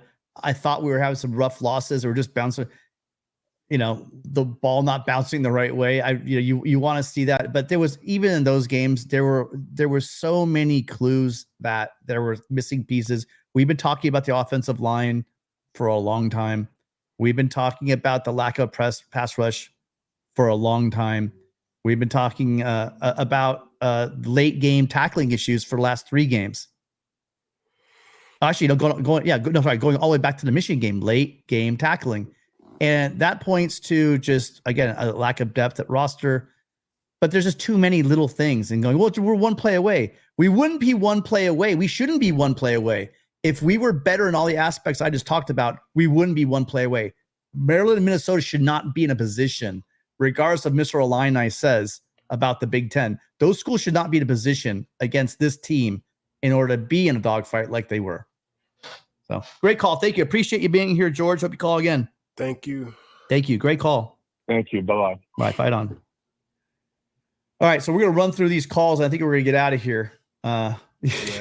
Poor Preston. I can see it, man. So I guess Preston's fighting through this thing. Preston's coming off of being sick on top of the fact that, all of us are kind of a bit sick to our stomachs after watching that game. Hi, caller. What's your name? Where are you calling from? Bo from Delaware. Bo from Delaware. Hey, so what's going on? Yeah. I've been a Trojan fan for a minute, about 40-some years. You know what? I really think it's just, it's the talent on defense. I think it's the talent on defense. And we got some play calling a little bit on defense, too. Yeah, well, what about the offensive line, though, man? You know what I mean? The reason why this offense isn't working, and really, I think our defense. Here's my take. And I'll be honest, yes, there's some issues on defense, right, with depth, etc. Those guys are balling and battling. I'm not as much on them. This offensive line, since Riley inherited the offensive line from Helton, by the way, really, Clay McGuire, who's now up at Washington State, that came down from I don't know where, maybe came from Washington State. I can't remember where Clay McGuire came from. I think he did. He got that offensive line playing well together, and you had a bunch of veteran linemen playing very well together in that 22 season, which won 11 games, which allowed Caleb Williams to win the Heisman Trophy. Outside of that year, these past 2 years have been abysmal at the offensive line position. And honestly, I really thought that had been fixed. You know, it just shows you how quickly things can go off the rails when you look at your predictions preseason. But the offensive line has deep issues, and it's not just one or two guys. And the issues got worse. And the issues got worse today too. With you had the Pregnon little injury at the beginning, and then you had Mason Murphy go out for a little bit. Like, who knows what that's going to tell for the future. Well, I mean, Pregnon came back, right? I think he finished. He did come back. He did come back. But I believe I held my breath. There's a. Yeah, caller. Yeah, I agree on that. But you're right about the miss tackling and the talent level too. I don't think we recruited well. We haven't at this time. We haven't recruited well in the last couple of years. Even with Caleb Williams being great and the running game we had, we still had defensive problems. It's just our defensive tackling. Tackling is not good on this team. And the late in the games. And that's what's killing me. We get a 2-touchdown lead and we lose it. That against Maryland, that's not good. Yeah, no, I mean, I'm waiting for people to say we're one play away. You know, if Kamari Ramsey makes that tackle, or if we block the field goal, you know, if a field goal doesn't get blocked, we win. Or I mean, there's always one play away stuff, but you know, we can hem and haw all of it. You're right. Late in the game, poor tackling. Yeah. That's because we're bringing in guys that I'm going to say this the right way. That probably are not going to get us to win at a high level. I'll say it that way. We got guys playing that are probably not going to allow us to play at a high level. And the guys that are out there are gassed because they're getting way too many reps because we don't have the depth in order to give them a break during the game. Yeah, I agree. We missed that number 18. Oh, yeah. We missed him a lot. Eric Gentry. I mean, big time. Yeah. Oh my God. His ability to get pressure. His ability to get pressure on the defense on the quarterback is absolutely missed. His sideline play has been absolutely missed. He's a difference maker, man. He really is. Yeah, you remove. And you know, I'm gonna say one more thing. Like last game against Penn State, we didn't use our timeouts good at all last week. I mean, against Penn State. I didn't understand why did we didn't use the timeouts better, and then you had a rush throw, ball through the interception at one time. It's just that we rushed time. We had three timeouts and we didn't use them. So I'm thinking, I'm not saying the coach is bad, but it's his fault too. The offensive coach, whoever's calling the plays. Come on, we got to do better. I think the entire team has to do better. Losing to Minnesota, losing to Maryland, not good enough at USC. It's absolutely not the USC standard, without a doubt. Great call. Thank you so much. You're right. I thank you. Appreciate you. Thank you. Great call. Hope you call back again. Yeah. Just right, thank you, man. My first time, but yeah. Appreciate that. I hope it's not your last. Please call back next week. Oh, it won't be. I love USC. I go down with them for 40-some years. I never changed. That's one. Awesome. We don't all agree on stuff, but again, I think everybody in this, most of the people in this chat, most of the people calling it with passion, we're right there with you. We're not giving up on this team. Appreciate you. Fight on. We'll see you next week. No. I'll never give up. Have a good one. Thanks, guys. You too, sir. Thank you. All right. So that was Bo from Delaware. Earlier, we're talking about you guys. We just remember. Don't forget this. We're doing a lot of recruiting in Georgia and stuff. We do a lot of our recruiting in the DMV, and we just went into Maryland and had their local school kick our ass.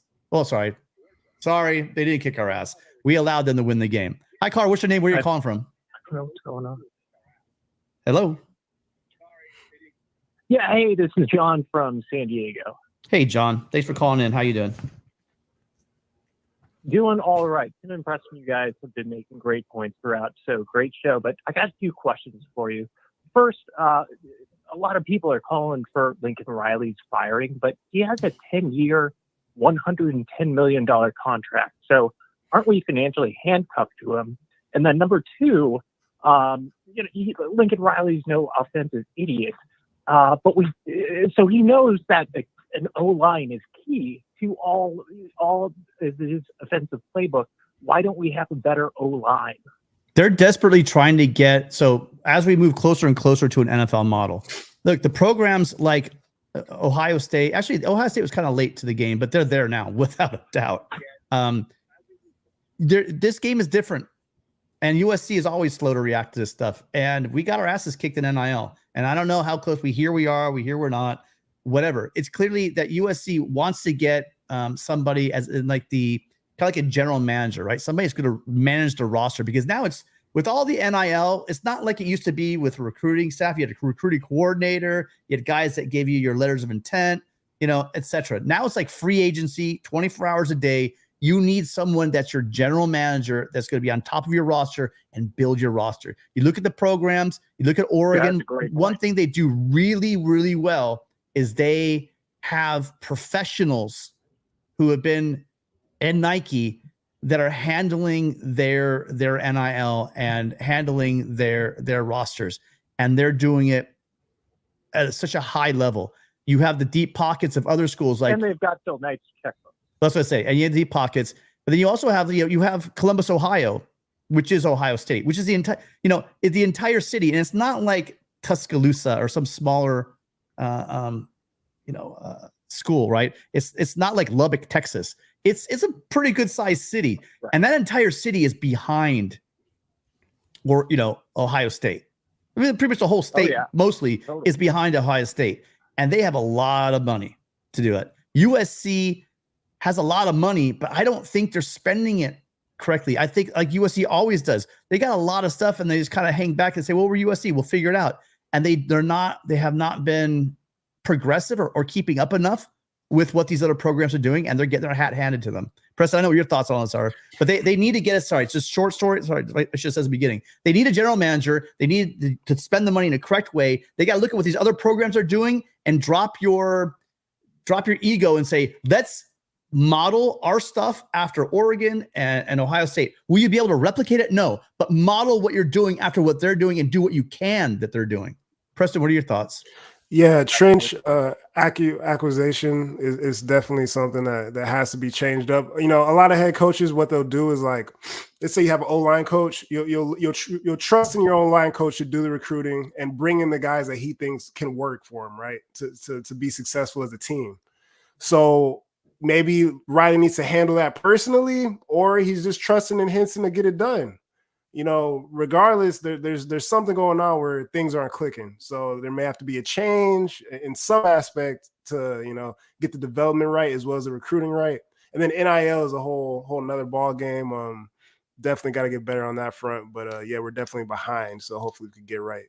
This is a great point here by Right On, Fight On as well, that you might want to think about, John. We're behind the NIL thing, but also how quickly we forget Lincoln Riley's biggest sin is the fact he brought Alice Grinch, and in year 2 didn't do something about that. And now we're seeing the repercussions of it. That's true. Nobody wanted to come here on probably both sides of the ball because our offense was a literal laughingstock. And they knew that we probably weren't going to win. Yeah. And that also set USC back. So, I mean, it is what it is. You guys, hey, listen, we had upwards of almost 400 people in here, but we're down to 172. But if you 172 right now, we have 42 likes. In the show. If you guys could do me a big favor, hit that like button. I'm really bad at asking for people to sub and give us a like. But if you guys are out there and you've enjoyed the conversation, even if you hate USC, if you appreciate the content, go ahead and hit that like button. Really appreciate everyone being here. We've had some great calls tonight. If we get some likes in here, we can keep going a little bit longer. We do have some calls in the queue. We got 5 calls lined up in the queue, but man, we've been on here for an hour and a half. So if we can get more than 50 likes, that'd be great. All right. Hey, listen, great call, John. Anything else for us before you go? Well, yeah, just the other point for all the fire Lincoln Riley folks, aren't we financially handcuffed to him given his gigantic contract? Forget that. Do you remember? Listen, a lot of guys saying fire Riley. How many of them were saying hire Fickle? Okay, who are we gonna hire, guys? Here's the problem the Trojans do as well, and I'm with you. Listen, I'm guilty too, but everybody knows what the problem is. What's the solution? And I'm not ready to fire Riley, so you can go throw your tomatoes at me. I mean, I think this can be fixed. I think that Lincoln Riley is a young coach. He is, in my opinion, is still an elite coach. What the hell's going on? I'm going to wait till the end of this year to see. We know there's problems. If he's still going to be elite coach in my eyes, he needs to make some changes this year during the season, not in the offseason. During the season, show me why he's a great coach. Because if we continue to lose games like this, or if we're in games, even if we're in close games, if we're in a close game against Rutgers, who lost again today at home, even though I don't hear it's on a short week or whatever. The questions are going to come: is this guy really the right guy for the job? But at this point, again, his track record is what it is. You can see the problems. It is the roster, you guys.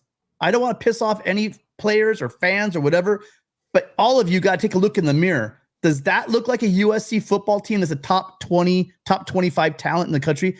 It just doesn't. It just doesn't look like that to me. I've been watching too much football for too long to say we're a top 20 talent team. I mean, I think we got away with a lot of coaching, really. We talk about the players and the quarterbacks. I think the coaching actually, and sometimes has helped made us look better than we actually are on the defensive side of the ball. But thank you, John. Appreciate you calling. I hope you call in again. Thank you. Thank you, Tim. Preston. Will do. Right on, man. Rough night. USC loses to the Trojans. USC loses to the Terrapins. And they got more answers than they have solutions. 2 weeks ago, we thought we were this close. We thought that we had a chance to pass that eyeball test. USC is not passing any eyeball test at this point. Hi, caller. What's your name? Where are you calling from? Hey, this is Carter from Vegas. Yes, sir. Yeah, we lost you at the end of that call. Oh, last time? No, we got. I'm sorry. I might be confusing you. Did you call earlier? Yeah, I was in the queue earlier, man. I had to jump off. I had another call come in, and I didn't want you guys to answer, and then I wasn't here, so I apologize for that. No problem. Hi. So what's on your mind? Sorry about that. I just want to say, no, it's all good. First, I just want to say you guys are doing God's work. I personally, I'm sorry for all the trolls and the weirdos that are calling in and in the chat. That's all good. You guys deserve better than that.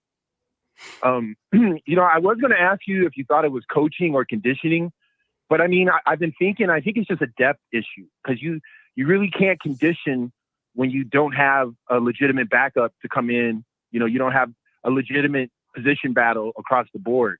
Not having Gentry hurts, not having Bear, that really hurt. Even if he's only for run defense, even if we take him out on obvious passing situations and only play him on running downs, not having him still hurts. Anthony Lucas, that's still that hurts. So not having talent, every injury, I feel like it's more magnified because we're exposed late in games. I don't even know if it's a conditioning issue at this point. I just think it's a lack of depth issue. The one thing I really wanted to get your guys' opinion on, I'm not going to jump on the Riley hate train. I'm disappointed in the accumulation of all these one play away losses, but I don't hate Riley. My thing is, I think if you really look at his Heisman quarterbacks, which is an individual award, by the way, that's not something that you coach up. Caleb, Jalen Hurts, all these guys were great quarterbacks and they're pretty decent in the NFL. I think Riley's ceiling is capped at how good the quarterback is, not the other way around. I don't think that he is some quarterback whisperer. I think that he's been fortunate and had a really great collection of individual talent. And Miller Moss is just not that guy all the way. Matter of fact, and you guys correct me if I'm wrong, Miller Moss wasn't even Caleb's backup. The backup transferred to Boise State. So I think if we still had the kid that transferred to Boise State, we might be singing a different tune. I don't know why he transferred. I don't know if it was NIL. I don't know if it was personality conflict. Carter, hold on. You're throwing 100 things at us. So let's start addressing. You're not going anywhere. We'll address them. I can't keep up with you. So you brought me thinking something really quickly here. Although the talent level isn't on the same level that USC should have the better roster, is true.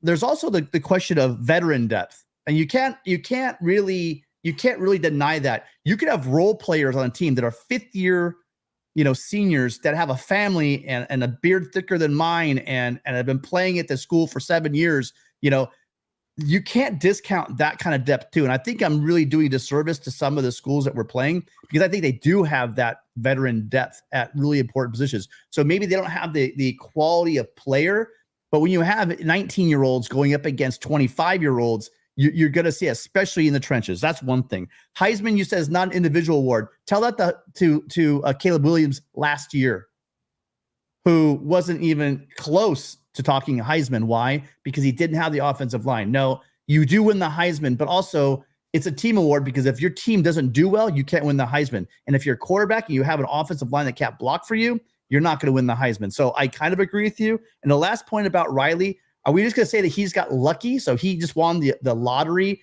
that he had 5 NFL quarterbacks come and play for him? Or is it the fact that he's Lincoln Riley and he is a quarterback whisperer and he does have a really good scheme that quarterbacks is quarterback friendly and they really enjoy to do, and that's why they come to play for Riley, and all we really need to do is get an offensive line that can protect for them, and bam, we have an electric offense. So again, I don't think it's Riley. I don't think it's the quarterback. Even Miller. I think Miller could have been an elite quarterback this year if they could have protected him. Preston, I don't know your thoughts on any of that. Yeah, I mean, first off, in terms of like just the team, I think it's depth and lack of execution. That's where we are right now. As far as, yes, just like you said, the upperclassmen, in terms of talent wise, and Riley with the quarterbacks, they need each other. But I do think he's been fortunate to get some of those guys and bring some of those guys in. But I think Riley is also an elite quarterback coach as well. That's why he was able to get those guys. So, and then Malachi Nelson, you brought him up. He was the reason why he left is because Miller was going to be the starter ahead of him. So that's why he didn't go to Boise State because he thought he was going to be a starter over Caleb. He wanted to be guaranteed that he was the backup, and Riley didn't do that. So he left for Boise State. And someone brought up the point, he's not even starting for Boise State. And I will say this, I saw him in high school. He was never the same quarterback from Los Alamitos that he was after he got hurt.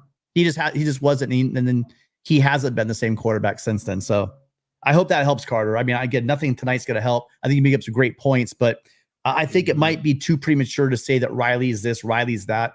I disagree with you. You know what? The great thing is a year or two from now, we're all going to know, was Riley not the right guy or was he? Someone brought up Fickle. I wish I could find that. So I brought up the point about Fickle and someone threw it back at me that Fickle is 3-1 and 5-2 in the Big Ten. Rutgers will beat USC because they're a Big Ten team. It's not the roster stop. A couple of things. USC had a Big Ten team in Wisconsin who's coached by who? Oh, by Fickle. And USC kind of kicked the crap out of them. So I think maybe, Rudy, you got to maybe not box score, check things out, realize that USC and what we have right now was able to handle Fickle and Wisconsin very, very easily. Hey, thank you, Carr, for calling in. Any last words before you go? Yeah. I mean, I definitely didn't want to monopolize. I really appreciate you guys and the opportunity to vent and talk football. I appreciate the chat. I think there's nuance. I think it's a gray area. I just wanted you guys to discuss because I think that the cap is Miller Moss, not necessarily the ceiling is Miller Moss. It isn't really Riley, where in reverse, you would think, oh, Riley has been kind of coaching up all these Heisman guys, but we're not seeing that. But you're right about the offensive line. I'll give you that. My parting shot is I don't understand what's going on with recruiting in the O-line. We have too much talent just in SoCal. Even if you recruit the modern day guys, I don't understand what's going on with this offensive line. I don't know why Spielberg and them aren't starting an NIL fund. Because they're not football fans. We have. Hang on. Well, first off, but they're UNC fans. Spielberg did. Wait, hold on. Spielberg buildings with their name on it. Spielberg went to Long Beach State. First off, he actually got turned down by USC. He has buildings at USC, but he didn't. He's not. I don't believe he's even really an alum. George Lucas, the guys like that, they're great and they make great movies, but they're not football fans. The good thing for Michigan, and the good thing for Oregon is that Nike is an athletic, brand, and they tie themselves to the University of Oregon. They put all their uniforms out there, and Phil Knight just happens to be a huge football fan that loves and is alumnus of Oregon.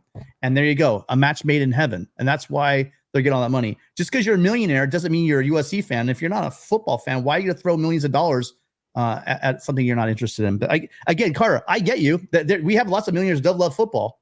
There are. I just think that we need to get that general manager role down so that we have the money. I do believe we have the money. Is how are we organizing that money? Are we doing it like Nike? Are we doing it like Ohio State? Are we doing it like the schools that are pulling in top 5 classes? Thank you, Carter. Appreciate you. We do got to move on. I'll talk to you soon. Thanks, man. Appreciate you guys. Fight on. God bless. Fight on. God bless. Absolutely. All right. So we are going to finish these out. We only have 4 more calls. That one's too long. So I hope you guys, I'm going to give you guys time, but poor Preston here again is being a trooper and fighting through his sickness. We got to get through these calls a little faster and get Preston out. He's a young man. He's got a life. It's a Saturday night. He's got to get out and go do something. Hi, caller. What's your name? Where are you calling from? Bruce from Fresno. Hey, Bruce. How you doing? Now, doing well. Thank you. So first and foremost, when it comes to the Big Ten, yes, we've owned the Big Ten. Even in cross games last year with the Pac-12 versus the Big Ten, we won more of those games. So now that we got that out of the way, last year, SC in the Pac-12 lost 4 league games. So we're just been losing games. That's number one. Everyone would have been able to accept this defense last year with Caleb Williams. If we have this defense with Caleb Williams, think of how many games we win. We've lost 4 of these games, and the 4 games that we've lost been by a total of 15 points. That's insane. A total of 15 points in these 4 games. And what we have to do, we have to realize that we're an offensive team. So our defense is made to keep us in the games, to give us a chance to win. Last year, there were games we didn't even have a chance to win. So our defense is giving us a chance, and we have to close out the games on offense. Out of these 4 losses, we've had 4 opportunities to close out the game on offense, and our coach is supposed to be an offensive guru. We have to close those games out, not say, well, we're going to be cautious and put it in the hands of the defense, because they're giving us all they can. We don't have enough depth. The defensive coaching is far better than what it has been since Riley's been there. And so the bottom line is we have to close out the games on offense. Stop being scared. Go forward on that 4th and 1. Don't throw it. And the other thing, Miller Moss. Yes. Miller Moss, I love him overall. He can really throw from the pocket. He's poised most of the time, but we have to stop throwing these late game picks. We have too many crucial picks that completely change the complexion of the game. And so, that's kind of where we are. Yep. And it's a death, like Gixer said, it's a death by a million cuts that's getting USC. We had the interception that was returned, but we also had the blocked field goal that was returned.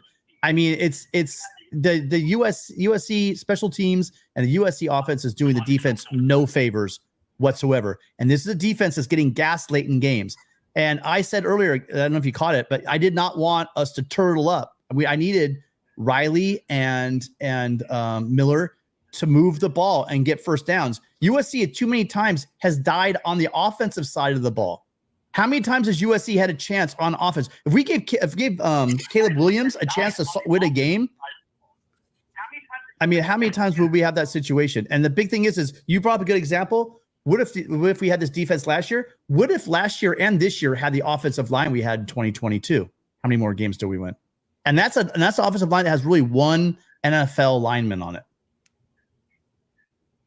We just need a solid offensive line. Outside of Pregnon, nobody's playing consistent on this team. Nobody. No. Like no one. All right, hey, listen, caller, you got your TV up in the background pretty loud. Thank you for calling in. Great points. I gotta get Preston out of here. Fight on. Appreciate it. Hope you call back. Thank you. See you next week. Okay. I don't think. Yeah. Got that reverb. All right, we got a couple more calls. We're gonna move fast, Preston. I promise. You doing all right? You're good, man. I'm hanging. I'm fighting on, man. All right, appreciate it. Hi, Carl. What's your name? Where are you calling from? Oh, before we get started, hold on, you guys. One more time, because I am absolutely terrible at this. Thank you guys so much for all being here. But man, we don't even have 100 likes. We've been on for 2 hours. We've had close to 1,000 people come in here. Not that one. Give us, hit that like button. If you want to subscribe, we're going to be going live. We go live every Wednesday night at 7 p.m. Pacific, but also we're doing post-game shows. So please, if you're liking the content, hit the subscribe button, and make sure you hit that notification bell. Hi, caller. What's your name? Where are you calling from? Hey, Tim, it's Dre. Pardon? It's Dre from Vegas. George, thanks for calling. What's going on? It's Dre. Oh, Jordan. Oh, no, I was saying it's Dre Day. Oh, Dre. What's up, Dre. My headphones got a lot of bass to it right now, so I'm having a hard time hearing you. Dre, how you doing, man? Hey, I'm doing good, man. Freaking, the loss sucks, man, but I ain't gonna lie. I kind of predicted before the season started, over the summer, I said, with this team and from, depth, that's the main thing that fans need to understand, bro. It's the depth. Mm-hmm. It's the depth on all sides. We don't have, fast enough receivers to get in separation. We're not calling enough slants like that one caller mentioned. We're not, we just, we need depth. And I tried telling some fans, man, that we're 2 to 3 years out because we need to build up recruiting classes to where when we get into these games, it could be like the old USC where we just have talent to be on these teams' ass. But man, I'm very disappointed in the offensive line. To be honest, they looked good against LSU, so it's crazy to see how, against Michigan, against Minnesota, and then last week we did good against Penn State, man. The last 2 games we have reverted where we weren't good in the first half to start the season, but then we were good in the second half. And the last 2 games, it's been the opposite. Mm-hmm. We've been doing good in the first half and sluggish in the second half. I think the team's good. I think, sorry, what are you saying, brother? Well, I'm just saying, you bring up really good points. I got suckered in. I thought the offensive line had turned the corner, Preston, Dre. I thought that it had turned the corner. We thought that we were going to eat them alive by Penn State, but they did a pretty good job protecting Miller in that game. But regardless of, and I hear you about the 2 or 3 year rebuild, because that's usually traditionally what it takes to rebuild a line. And you really do. You can't. People don't realize this. Offensive line is the hardest thing to bring in from the portal. Yeah. And defensive tackle. Why? Those are premium. Tackles are premium positions. A school's going to pay a lot of money to keep their guy, and why are you going to move if it's not for money, right? And it's a tough job. There's not many of them. So what happens with supply and demand? If the demand is really high, the supply is really low, that price is going to be really high. And USC just not able to land tackles on either offensive line or defensive line, and that's absolutely showing up in their play for sure, Preston. Yeah, got to get better. I mean, it seemed like they really it seemed like they started to improve, right? Just like you said, I saw a lot less of the chipping tonight. We saw Lake in there at times, but and to be honest, there was a lot of good protection tonight as well. So I don't want to go too crazy. That's a good point. Offensive line, but they have their moments, of course. But yeah, something that we got to get right. That's a good point. When Miller did have time, even for the deep ball, right? We're talking about slants. And by the way, Dre, I'm with you. You want to throw to where they're stunting from, right? So a lot of those plays you could throw over the middle because we were bringing linebackers. You should throw to that blitz, but they don't. They don't, especially with Miller and Jacoby Lane. I don't know why we don't use their size more. I mean, I don't know if you guys are probably both young, but I remember having a situation where you had Mike Williams, who was it was a very physical receiver, but Deuce could play that role pretty much. Great job by Deuce, by the way. We're talking about negative. Great job for Deuce getting into the end zone on that play. That was great to see. But why don't we use Deuce more on that slant? Tell me who's going to be able to cut? That should be unstoppable for 3 to 5 yards. He's fast every too. Single play. Yeah, he's a fast guy. Exactly. Yeah, that's a head scratcher. I don't understand. I mean, it's almost like a run because that throw is so easy to make. Yeah, it's surprising. Absolutely surprising. Anything else, Dre? By the way, thank you. Appreciate your calling. I've been all over Dre to call in for about, I don't know what, 3 months now, 4 months, Dre. So glad you called in. Awesome. Yeah. Oh yeah, man. Hey, but so yeah, I did have a question. I was gonna say, I started to see it at the end of the game on some of the players' faces. Like they showed the camera looking at Jalen Smith, and then they were showing them looking at Miller Moss, and they were showing them looking at some of the veterans, and like you can see that they're defeated. But my question is, do you think that they're gonna have enough fight to finish off the season? Preston, I know they don't want to repeat what happened last year, and I know that's on their mind. Yeah. Yeah, Preston, what do you think? It's tough, right? It is tough. It is tough, man. It's even tougher when you got a fan base that isn't believing in you. So as a fan base, we got to get behind these guys. They still got to play these games, man. They still got to live their lives, go to practice every morning, play these games. We got to get behind them because the season is not. I know. Even I said, season seems like it's over. This is a tough one. This is one we should have had, but just we got to band together as a fan base, band together as a team, and got to finish strong, man. Regardless, just have some pride. Look into yourself and have some pride, and just try to get some W's as the year goes on. Yeah, I'll tell you what. That Coliseum was going to be empty, no matter what. Short of USC being undefeated and 7-0 right now, Rutgers on a Friday night at 8 p.m. when probably the Dodgers may even be in town. If not, they'll probably be on television. The fact that we were to get guys in the stands for that game alone, Rutgers, they're playing some pretty good decent football, but they've been losing lately. But the big point is it's a Friday night in LA at 8 p.m. Who wants to fight that traffic? So that's already strike one. Strike two was losing to Minnesota. Strike three was losing to Maryland. Nobody. I mean, who wants to call right now in the chat? You guys, tell me what will the attendance be? Don't give me the numbers for the sold tickets.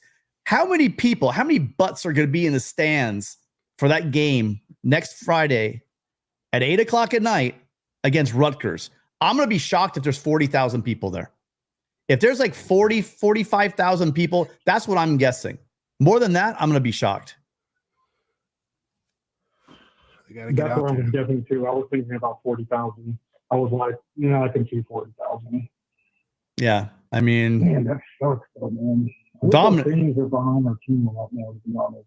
Well, Penn State, we weren't. I mean, they announced a sellout crowd, but most of the people didn't show up. They were probably maybe 68-ish, and I'll tell you what, at least 20 of them were wearing white. I'll tell you that right now.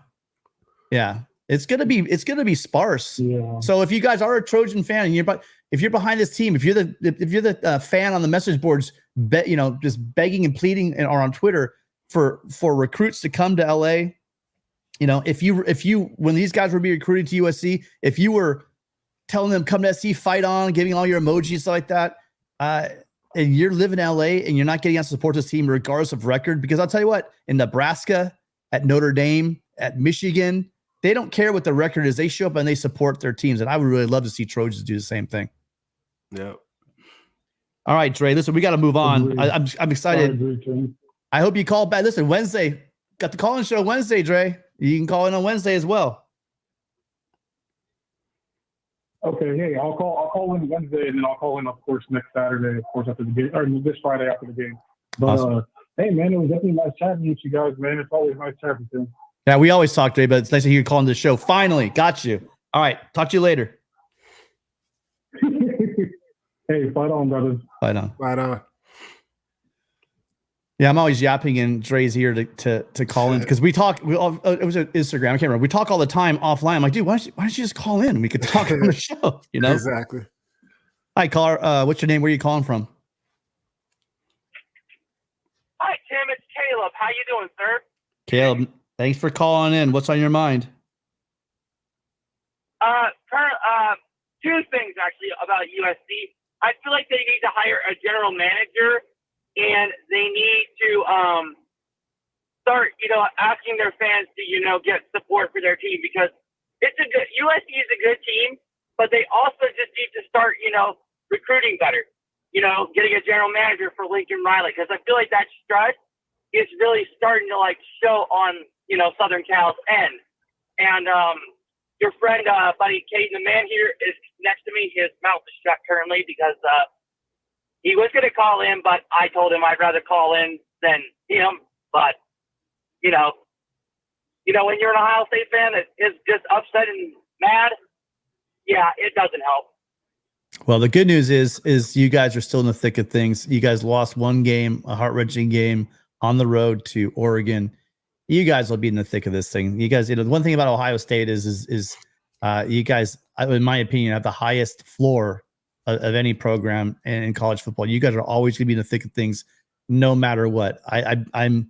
It's kind of weird that a program rolling like you guys are ended up. And it's not that Will Howard's doing a bad job, but I'm just surprised that we don't have a Stroud back there throwing the ball around for a school like Ohio State. But you guys are going to be fine. I like your point about the general manager thing. We've already talked about that tonight. The job of a head coach is totally different now. This is not 1990. This is not even 2015. The sport is completely different, and a head coach can only do so much. The programs are doing really well, are organized, and have that kind of situation. They have general managers, the highest level, and USC is looking to get a top-notch person for that position. Preston, any thoughts on general manager before we let that one go? Yeah, I mean, we tried to get the general manager. He went to Alabama, right? Yeah. So, yeah, I hope they get a guy soon. We need him. Yeah, great call. Listen, appreciate your call. Thank you for calling Tim, in. Yeah. Tim, one more thing. Fight on, and could you say hello to Caden? He's next to me right now with his mouth shut. Do you want to say hello? I'll say, hey, Caden, thank you for tuning in and calling in, and have a great weekend. The Buckeyes will be just fine. Thank you guys so much for your call. Hey, Tim, fight on, my friend. Fight on. Fight on, you guys. Okay. All right. Well, that was interesting. I'll just leave it there. Great call. Oh, I'll tell you what, that was a much better call we've gotten from Caleb lately. That's for sure. Hi, caller. What's your name? Where are you calling from? Hey guys, my name is Music. How y'all doing this evening? Good. I'm sorry, I missed your name. What was your name? Hello. It's Music. Oh, okay. What's on your music? Yeah. Well, this is the problem. I think the problem is Lincoln Riley. The problem is Lincoln Riley. You have all that talent at USC and you can't win. This is not a Miller Moss problem. This is not a defensive problem. This is a Lincoln Riley problem. He is very loyal to his friends. When Lincoln Riley came over from Oklahoma, he brought all his friends with him. You know, he had two bad losing seasons, so he had to fire one, which was Alex Grinch. So now my thing is, was it Grinch's fault or was it Riley's fault? So he's just very loyal. And like I said, he's loyal to Miller Moss as well. Because like I said, Miller Moss can ball out. Miller Moss is getting plays to come into the game. That's what Lincoln Riley is talking to him, telling him and stuff like that. So it's the play caller of Lincoln Riley. Because there's no way I'm going to give my field goal kicker an opportunity to kick the ball when it's 4th and 1 and I got Joyner as a running back that's never, ever lost a yard this season. That's a great point. He would have got that 1 yard, and they could have moved on. So it's really, honestly, it's a Lincoln Riley problem. It's not a USC problem. It's not a player's problem. It's a Lincoln Riley problem. So really quickly, and I don't want to hear. You made a great point. An amazing point about Joyner. But there's one thing. There's a flaw in that logic. He hasn't had any negative plays, but he's also had plays he's rushed for less than 1 yard. And I'm with you. I wanted him to go on that play, especially with what happened at Penn State. I wanted him not to mess around with that play and go for it and get the first down. Because you had listen, here's what we have. We have Preston. We have Maryland on multiple times during that game have 4th downs. And by the way, what was the last time we stopped a team on 4th? Oh, sorry, we had one stop. We had one stop on 4th down today. Yeah, but Tim, everybody goes for it 10 times on us on 4th down now. Yeah. It's just the teams are all year have just been so desperate on 4th down. First quarter, going for it on 4th down. But I'm all about giving it to Joyner. I mean, I think as soon as you said, I'm like, yeah. I mean, I'm with you. And although I did that caveat that logically is not perfectly sound, I think he picks up that first down. I don't know if you watched the show, but I've been on a Quentin Joyner fan from day one. I think that kid has it. Well, not even just Joyner, but you also have the other. I think his last name is Woody Marks. Guy named the other. Oh, Jackson, Marks, the freshman, the true freshman Jackson. The Jackson, the freshman, 230 pounds, so he can't push to get a yard or whatnot. But I mean, do you want? Like I said, USC has lost. Do you want to bring a guy in that hasn't played the entire game into the 3rd quarter on a 4th down and have him try to pick it? I get what you're saying, but that's also a recipe for disaster. Imagine he gives the ball to Jackson and he gets stuffed or he fumbles the ball, we'd all be screaming for his head, saying, "Why are you putting a true freshman in that position?" I get the Joyner thing, but no, but what I'm saying is this though: that guy has been on the team. He hasn't got any burn. He got like maybe 1 or 2 plays over the last 7 games. Lincoln Riley has a whole bunch of talent on that team that does not get in. You got to get reps to get in. I'm not sure what goes on in practice and stuff like that, but you got to get these guys reps. Like I said before, I think USC has the most talented wide receiver core in the country. I really do. I think, like I said, Lane is outstanding. Like I said, Robinson drops the ball sometimes, which is fine, but he'll make up for it. Lemon is outstanding. Yeah. And even Branch. You know, Branch is just, I think they're trying to force it too much to Branch, and that's what the problem is, because they're scared they may lose him or whatnot. But it's upsetting, man, and frustrating. Like I said before, you know, they haven't even gotten to think of their schedule yet. You got Nebraska coming up, which is a very good team, even though they got blew out today by Indiana. You got Indiana coming up, and then you also got Notre Dame. So this season's kind of a wash. And, you know, it's just time to just think about it. You know, how can we get Lincoln Riley out of this contract? He's not the coach for this team. I've been on the hill calling for Lane Kiffin. I think Lane Kiffin will come to USC and turn that thing around. I think he's getting tired of Ole Miss and things, even though they got money and stuff like that. But, you know, it's not USC. And I think you have a better time at USC now that he's gotten a little bit wiser and things like that and trying to turn this thing around. But Lincoln Riley is not the guy. The guy went to Oklahoma, man, and was averaging 50 points, 45 or 50 points a game. Now he can't even do that here at USC. And then he has a pretty good defense this year. Yeah, but he's not playing in the Big 12. He's not playing the Big 12 anymore. Another thing also, Lane Kiffin, do you remember how we treated Lane Kiffin? The guy comes in, he knows we're on sanctions. He leads us to an amazing season. He is a good coach. And then the sanctions hit, and he's got no linemen. We talk about not having any depth at the defensive tackle or the offensive tackle position. And then I don't know all the ins and outs. There was obviously some mistakes that he made that I don't want to get into right now. But they fired him. They didn't fire him on the tarmac, but they fired him in the building at the airport and didn't let him come back to the campus. So I don't think Lane's coming back anytime. I think he remembers all of that. That's for sure. The way he was treated was wrong. I think he does. But one thing Lane wants to do is win, and he wants to win as a head coach, and he won't be able to do it at Ole Miss. I agree. That's not going to happen. But I think that it's like I said, it's really, the people that there now didn't fire him. It was Hayden and all of them. That's who really fired him. But I think even with Pete Carroll being in the building and being on campus now, that might kind of come in. That's another good point. I got one more thing to say. I'm gonna let you guys go. I really do think USC has a curse. Now hear me out on this one. When Ed Orgeron was the interim head coach for USC, you know, I think he coached 6 games and did really, really well. USC decided to go with Clay Helton, which is Lincoln Riley 2.0. I think if they had went on this hired Ed Orgeron, maybe they would have had a championship in 2 years because we're not LSU won the championship. So I think that's just me thinking, but I think a lot of that has to do with that too. But I'm just disappointed at USC this year, man. Like I'm at this point, the players, because those transfers came in, they're playing really, really good. It's just Lincoln Riley. Yeah, Tyler Lane is doing great on defense. Like I said, you can't ask him to do nothing else but doing what he's doing. The defense is the entire, you know.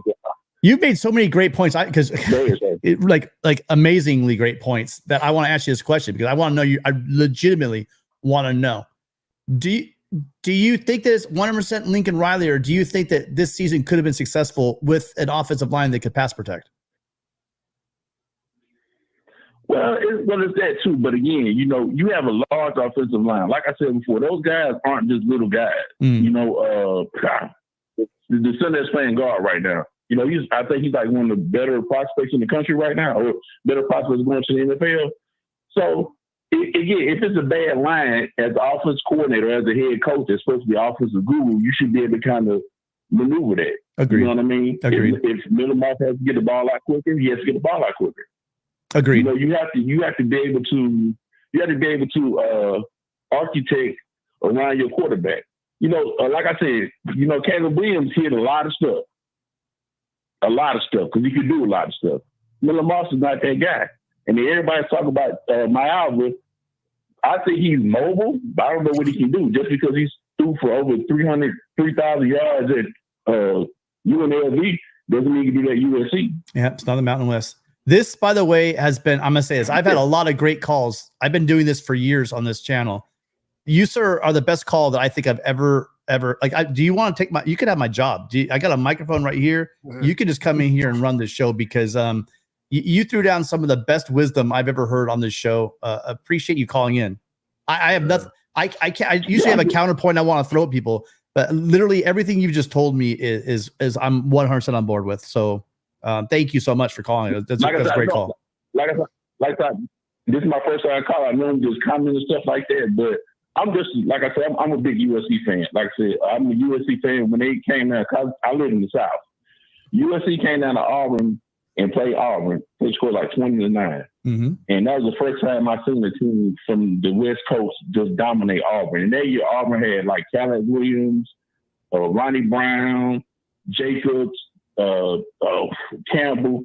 They had a squad. That line. And Pete Carroll came down here with Mike Williams, and then he came out here and dominated the SEC. And that's when everything started taking off. So, like I said, I'm just going to still be a USC fan. I'm going to still look at all the games this year. But it's just disappointing, man, that Lincoln Riley, he has put us in this situation. And we paid him so much money. Yeah. And that's what the problem is. I know USC has a lot of donors and stuff like that that maybe want to pay that payoff, but is it really worth it? Because if you're not going to get, like I said, Lane Kiffin or a Sark or maybe even a Nick Saban, which I doubt that happens, but, who you going to get? That's that's my whole point. Look at the team.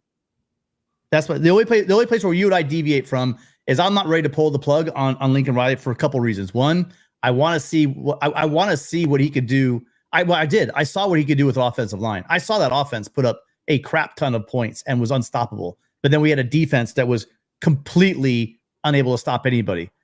I thought that was going to be different this year. And the one piece that's missing here is right. Well, two. One massive one, number 13. I get that. But put that aside. Lincoln Riley could do that. He's shown he can do that with a lot of, not just Caleb, he can do it with a lot of quarterbacks. We have a defense now that I do believe in. They just need some more depth. I mean, again, we're down Covington. We're down Lucas. We're down Bear Alexander. And as much as people ripped on him, he was giving us some decent reps late in games that we're not having now. Gavin Myers been playing very well. So, I mean, but we have guys that are missing from this defense. I believe the defense. I believe in Riley. I believe in his ability to get good quarterbacks. I believe because it's a quarterback game now. I believe in all that. The problem is what's going on offensive line, and it's a moot point. He needs to go. If Riley can't field for whatever reason an offensive line, then yeah, I mean, then it's time to make a move. It really is, because this is year 3, and I get it. There was no depth. It takes time to build a line, but this is year 3, not year 2. It should be better than this now. Awesome call.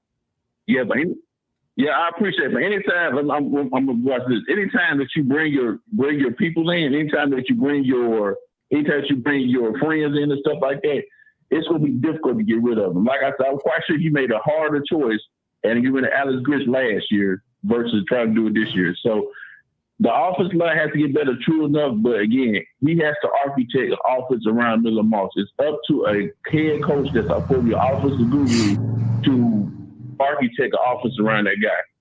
Great call, man. I appreciate your show, man. Thank you. Please call back. We are on Wednesday at 7:10 Eastern, and again after the game next week. So I hope you call in. Thank you. Great call. Hey man, I got you, man. Appreciate it. Thank you. Thank you. Fight on. All right, this is it. We have 2 more calls, and then we are going to call it a night. Preston, you're amazing. Preston's never gonna come on the show again because he's all like, I told you I was gonna co-host with you, but I didn't know you do these marathon. But Preston, I mean, these people need their therapy, man. That's what we're doing right now. Like the guys earlier, so we're doing God's work. That's what he said earlier. Yes. We got to reach out to Trojan family and help them out. Hi, caller. What's your name and where are you calling from? Lamont from Marietta, Georgia. Thank you, Lamont. Thanks for calling in. What's on your mind? So I've got 3 things I'm going to say. number one, I think we need to do the QB change because I don't think it's fair to the rest of the team now. It's been a couple games where you see Moss is doing these turnovers at critical moments, and you can't have that. The other thing is, I don't think people realize how big of an asset Gentry was. And then with him and Lucas and the guy and Covington going down, that's a big issue for the defense. And the third thing is, everyone is saying, you know, the Pete Carroll days, Lane Kiffin. The problem is we stuck with those guys too long. This is a new day and age, and these kids aren't built like that. And they don't remember that Pete Carroll, John Robinson, and McKay are the exception. If you go back to the 80s and the 90s, the teams were kind of like this. You had to build up. You had to build that team slowly and then let them come and get those boys. And the other thing is, as fans, the more we kill these guys, the more we killing the recruits wanting to come and play here. What's that last point? Sorry, I missed that. What were we? What? The more the fan base is killing these kids, like Branch, he can't do anything right. You can see that he's kind of like wishy-washy on whether he wants to return the kick or fair catch the kick. Yeah, you're just hurting our recruiting. Yeah, I don't know what they're telling. You got to get behind these guys. I'm 100% on that. I'm 100% on that. Right. I if you notice on my show, I don't call players out by name. I just don't want to do it. I mean, unless there's a situation where it's clearly who I'm talking about, then I'm not going to be silly and talk around it. Like if I'm talking about the quarterback play, we know we only have one quarterback, so I'm going to use his name. But I mean, yeah, in general, I don't really like to even call out players because I know they're all doing their best. I think the recruiting still, you guys, the recruits aren't going to care if USC goes, 8-4, 7-5 this year. However, if the wheels come off the wagon and the defense reverts back to what it used to look like, or the offense, and we start losing a bunch of games, yeah, then they're going to start questioning, well, what am I doing? But if they think that we're missing some pieces, and they think, obviously, have you ever met an 18-year-old that doesn't think they're the answer? I've never met an 18-year-old that didn't tell me that they were the answer to everything. Then you have an opportunity where you could bring in the pieces that you need.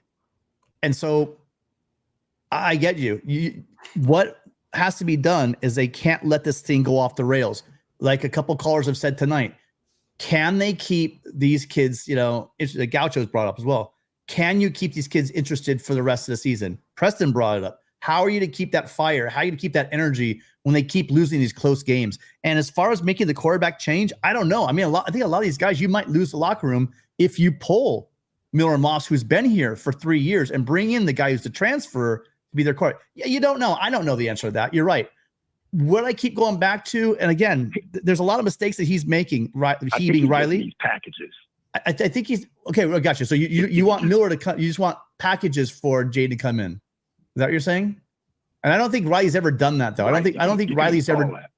Riley's had 2 quarterbacks where he pulls a guy and he's brought him back in, but I don't think he actually runs actual packages. You could correct me if I'm wrong, but I think he was asked that question and he point blank said, "Nah, I really don't do that."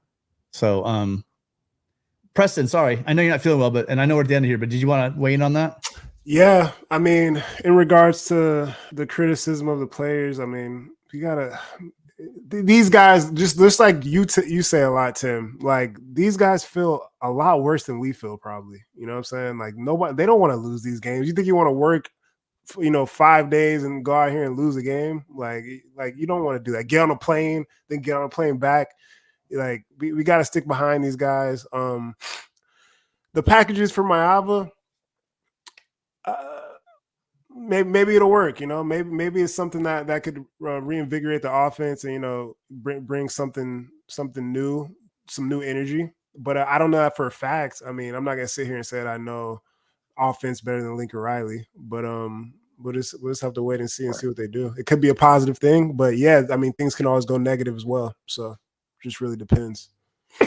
One more thing. What do you guys think is going on with the fact that, like Jacoby Lane, he'll pop up like once a quarter or not during the game, and then he'll go to Kyron Ware.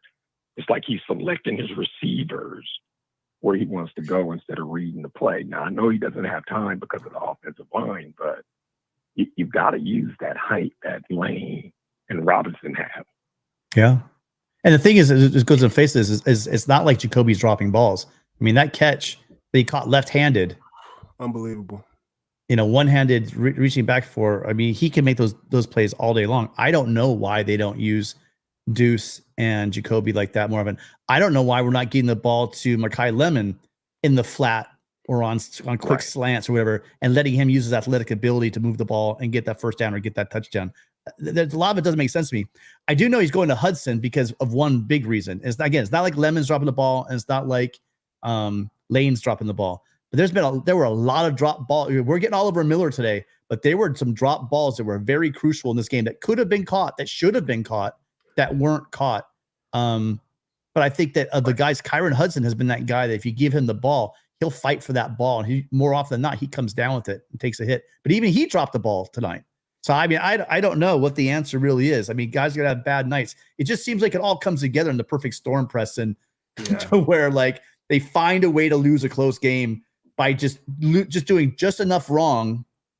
Right, Lamont? Right, Preston? Just enough wrong to lose the damn game. Yep. You can feel it. You can almost feel it. Like, situation after situation, game after game. I think they're at that point where when they see the fourth quarter hits and there's 5 minutes left, they start to tighten up. I know I do. Just go ahead and play. Stop forgetting. Yeah. I saw this. I saw this thing coming like a freight train. I felt like the person, the car, stalled car on the tracks, and I see the freight train coming. I literally see that. I keep going, no, they're gonna pull us out because I got too much Kalo in the back of my head. But I realized that here's one knock. Besides the LSU game, when was the last time USC went down and to score a touchdown with a game on the line? Under 2 minutes left in the game, maybe. Under 2 minutes, when the offense either has to salt the game away or score some points, it just seems like it's not happening. So all of you guys that really just are out to get Miller out, I'm not saying you're one of them, Lamont. I'm just saying the people that just want a change. People are saying that I want Miller because he's white. That was earlier. That was a great call. That was a great comment. Those people that want to change just to make a change, I ask you this question. If you really want to make points, make that point. Miller hasn't been able to move the chains when we need him to move them, except he did a great job in that LSU game. But he's had opportunity, and I'm not putting it all on Miller. It was just play, but he's missed some passes, is what I'm saying. In clutch time that he normally makes, he's not making. That's what you want to comment on. I think Miller's playing out of his mind. I still think he's a great quarterback. I think if he had some protection, we wouldn't be having this conversation. But that's a point that I'm questioning. Does Miller and Moss have that? He did it once. He did it that one time, but he's had many of opportunities as well to do it again. And for whatever reason, I know that the offensive line is not helping him out. And I know the receivers are dropping balls. I almost feel bad saying this because, Woody catches that ball, we might see a field goal, and we're all celebrating a walk-off, a winning field goal. Do you know what I mean? But I'm tired of hearing that. I'm tired of hearing we should have done it. We should have pulled that. But Miller hasn't done that. And so that's where I'm kind of saying I'm off the full-on blind, no, Riley knows what he's doing. I'm not blaming Miller at all for this loss, by the way, just so we're clear. Every loss is a team loss, but it just seems like he's missing some throws. Well, for me, if you go back to Lane's touchdown catch and Kyron Hudson's catch, those were just remarkable catches because they were thrown where you had to make a great catch. And then I think on that last play, if you notice, Marks comes out that backfield. He's open immediately. But Moss takes like that. I did notice that. Step and then throws it. Gives that defender time to just come full speed and make that hit to pop that ball out. So yeah, that's a linebacker too. That's not a safety. Off, but right. Yeah. So he's just not making the plays that we need to make at the right time. He'll make plays, but it's not at the right time that we need it. But this is not true either. I mean, stop this. You guys stop. His ball placement at times, especially earlier in the season, was super elite. And we talk about the difficult catches. A lot of times Miller will throw the ball where only his guy can catch it. And what people realize is, that's going to make them have to make an adjustment, make a tough catch, but it's a safe throw. The problem is those back shoulder throws are too far inside. The balls on the slants are sailing over guys' heads. Throws that he should be making, that he usually makes. That's where he's opening himself up to criticism. Preston. But again, thank you, Lamont. Appreciate your call. I hope you call in again. That was a great call. Yep. Oh yeah. Fight on. Fight on. All right, so we got our last call. You gonna make it, Preston? Hey man, I'm here, man. I'm fighting on, man. Oh man, you guys enjoy Preston. He's not gonna come back on the show again. We keep him. Come back. I'm just sick, man. It's okay. All right. Hi, caller. You are the last caller of the night. So you guys, please out there, no more calls. Thank you very much. The rest, I actually turn it off. Anyway, hi, caller. What's your name? Where are you calling from? Yes, sir. My name is John. I'm calling from Nebraska. Hi, John. Thanks for calling in. Yes, sir. So this is more of a business question, right? So I'm an Oklahoma Sooner by blood. I know what the LA market expects from a multi-million-dollar coach. I get the move. I get all of that. When will be the first nil-based contract that will be performance-based? Meaning you got to meet certain plateaus, bottom lines, coaches, players, all involved, to where a coach like Brent Venables, a coach like Lincoln Riley, these massive coordinators, they cannot figure out how to pivot on a dime and coach the entire team. They're leaning more towards their expertise and letting other people run the shit. So these players have to be held accountable. The coaches have to be held accountable. LA, I think, will be the first market that'll have a multi-million-dollar deal saying this will be performance-based. If you don't meet these quarterly of the season objectives and goals, your pay gets cut.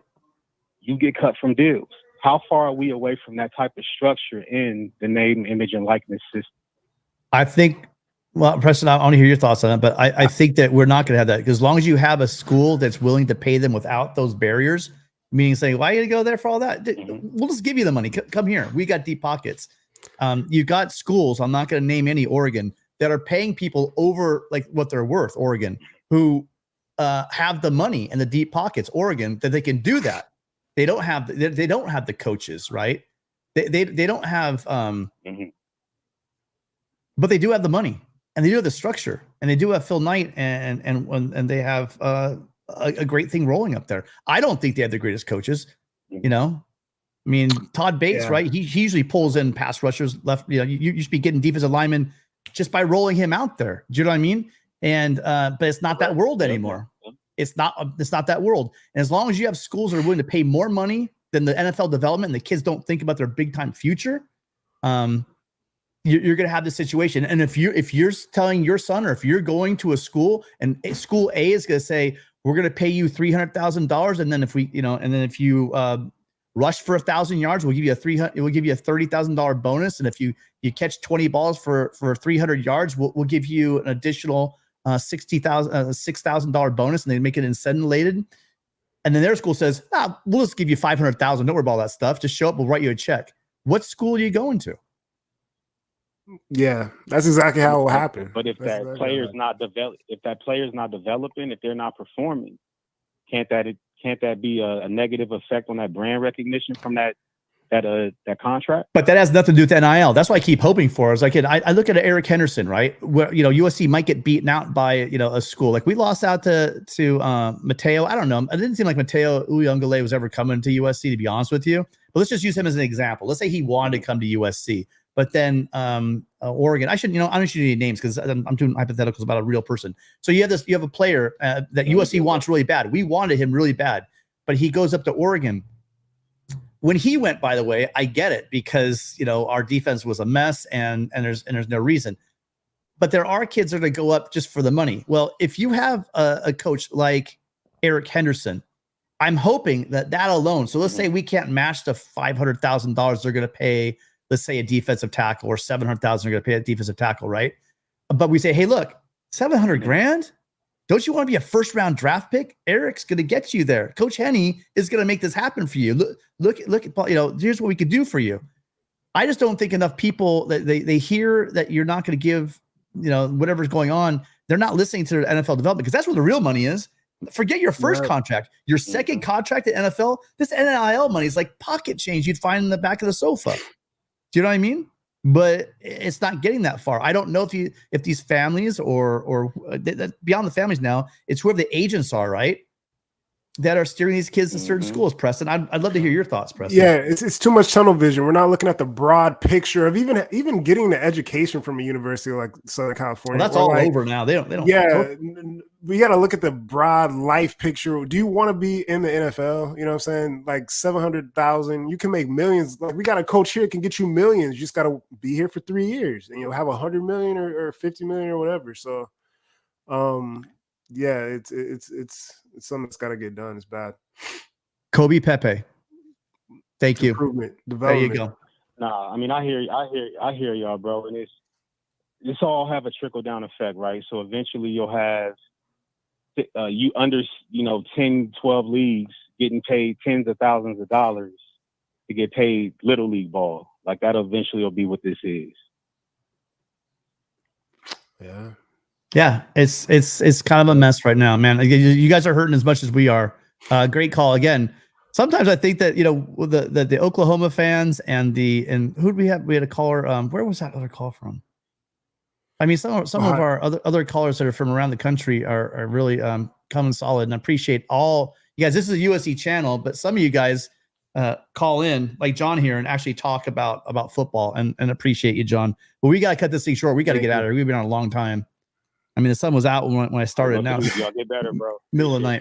Yeah, it'll get better. It'll get better. You know, as much as we listen, there's some bad blood between SC and Oklahoma, but in general, some Oklahoma fans I've met in person. No, there isn't. There isn't. There's no bad blood, bro.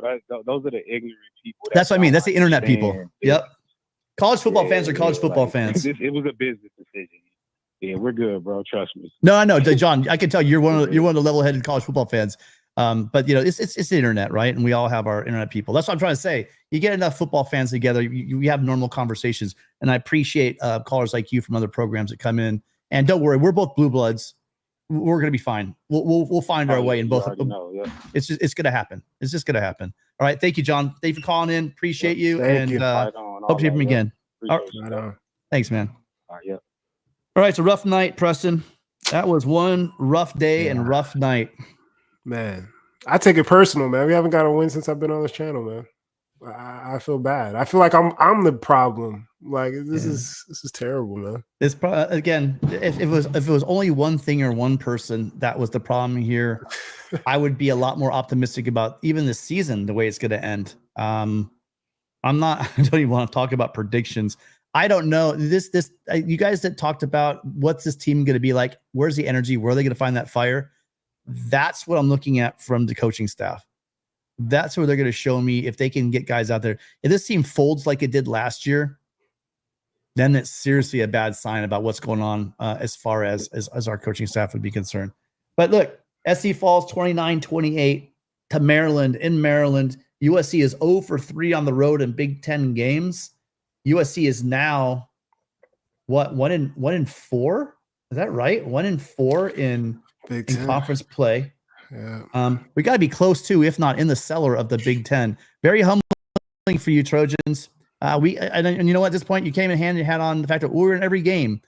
We lost to Maryland and we lost to Minnesota. I'm sorry. There's no way you can hang your hat on being close. It literally wipes out the LSU game to me. I mean, definitely. Yeah. This is not the same team. This is not, for a number of reasons, this is not the same team that played LSU.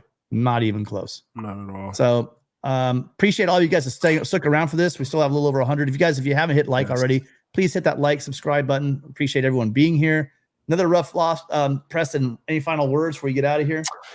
Yeah, man, if you guys love this team, love this program, just, continue to cheer on the guys. They're going to have to continue to work hard throughout the next, couple months and come in, practice hard and play hard for these next 5 games. So, yeah, man, just stick behind these guys, show your Trojan spirit. And, yeah, man, we just got to stick together. Let's stick together. That's my message. Let's stick together. Yeah. USC finds a way to lose another 14-point lead, dropping their 4th game of the season, 3rd in the Big Ten. Preston and I will be back on Wednesday at 7 p.m. Pacific, 10 p.m. Eastern for a call-in show that I'm sure will be just as spicy. Make sure you come check us out. Rough night to be a Trojan, but listen, could be worse. It's great to be a Trojan. Even in a loss, even in a defeat, if you guys are out there, you're Trojans. Know that it's going to be a better place at a better time. USC needs to figure out. There's a lot of questioning that has to happen on Howard Jones Field this week. Let's hope that USC gets fired up and is pissed off. I thought that would be this week. Pissed off and comes in and takes out on Rutgers on Friday night. All right, for Preston, I'm Tim. This has been the post-game show. We'll see you guys all Wednesday, 7 p.m. Pacific. Fight on, you guys. Fight on.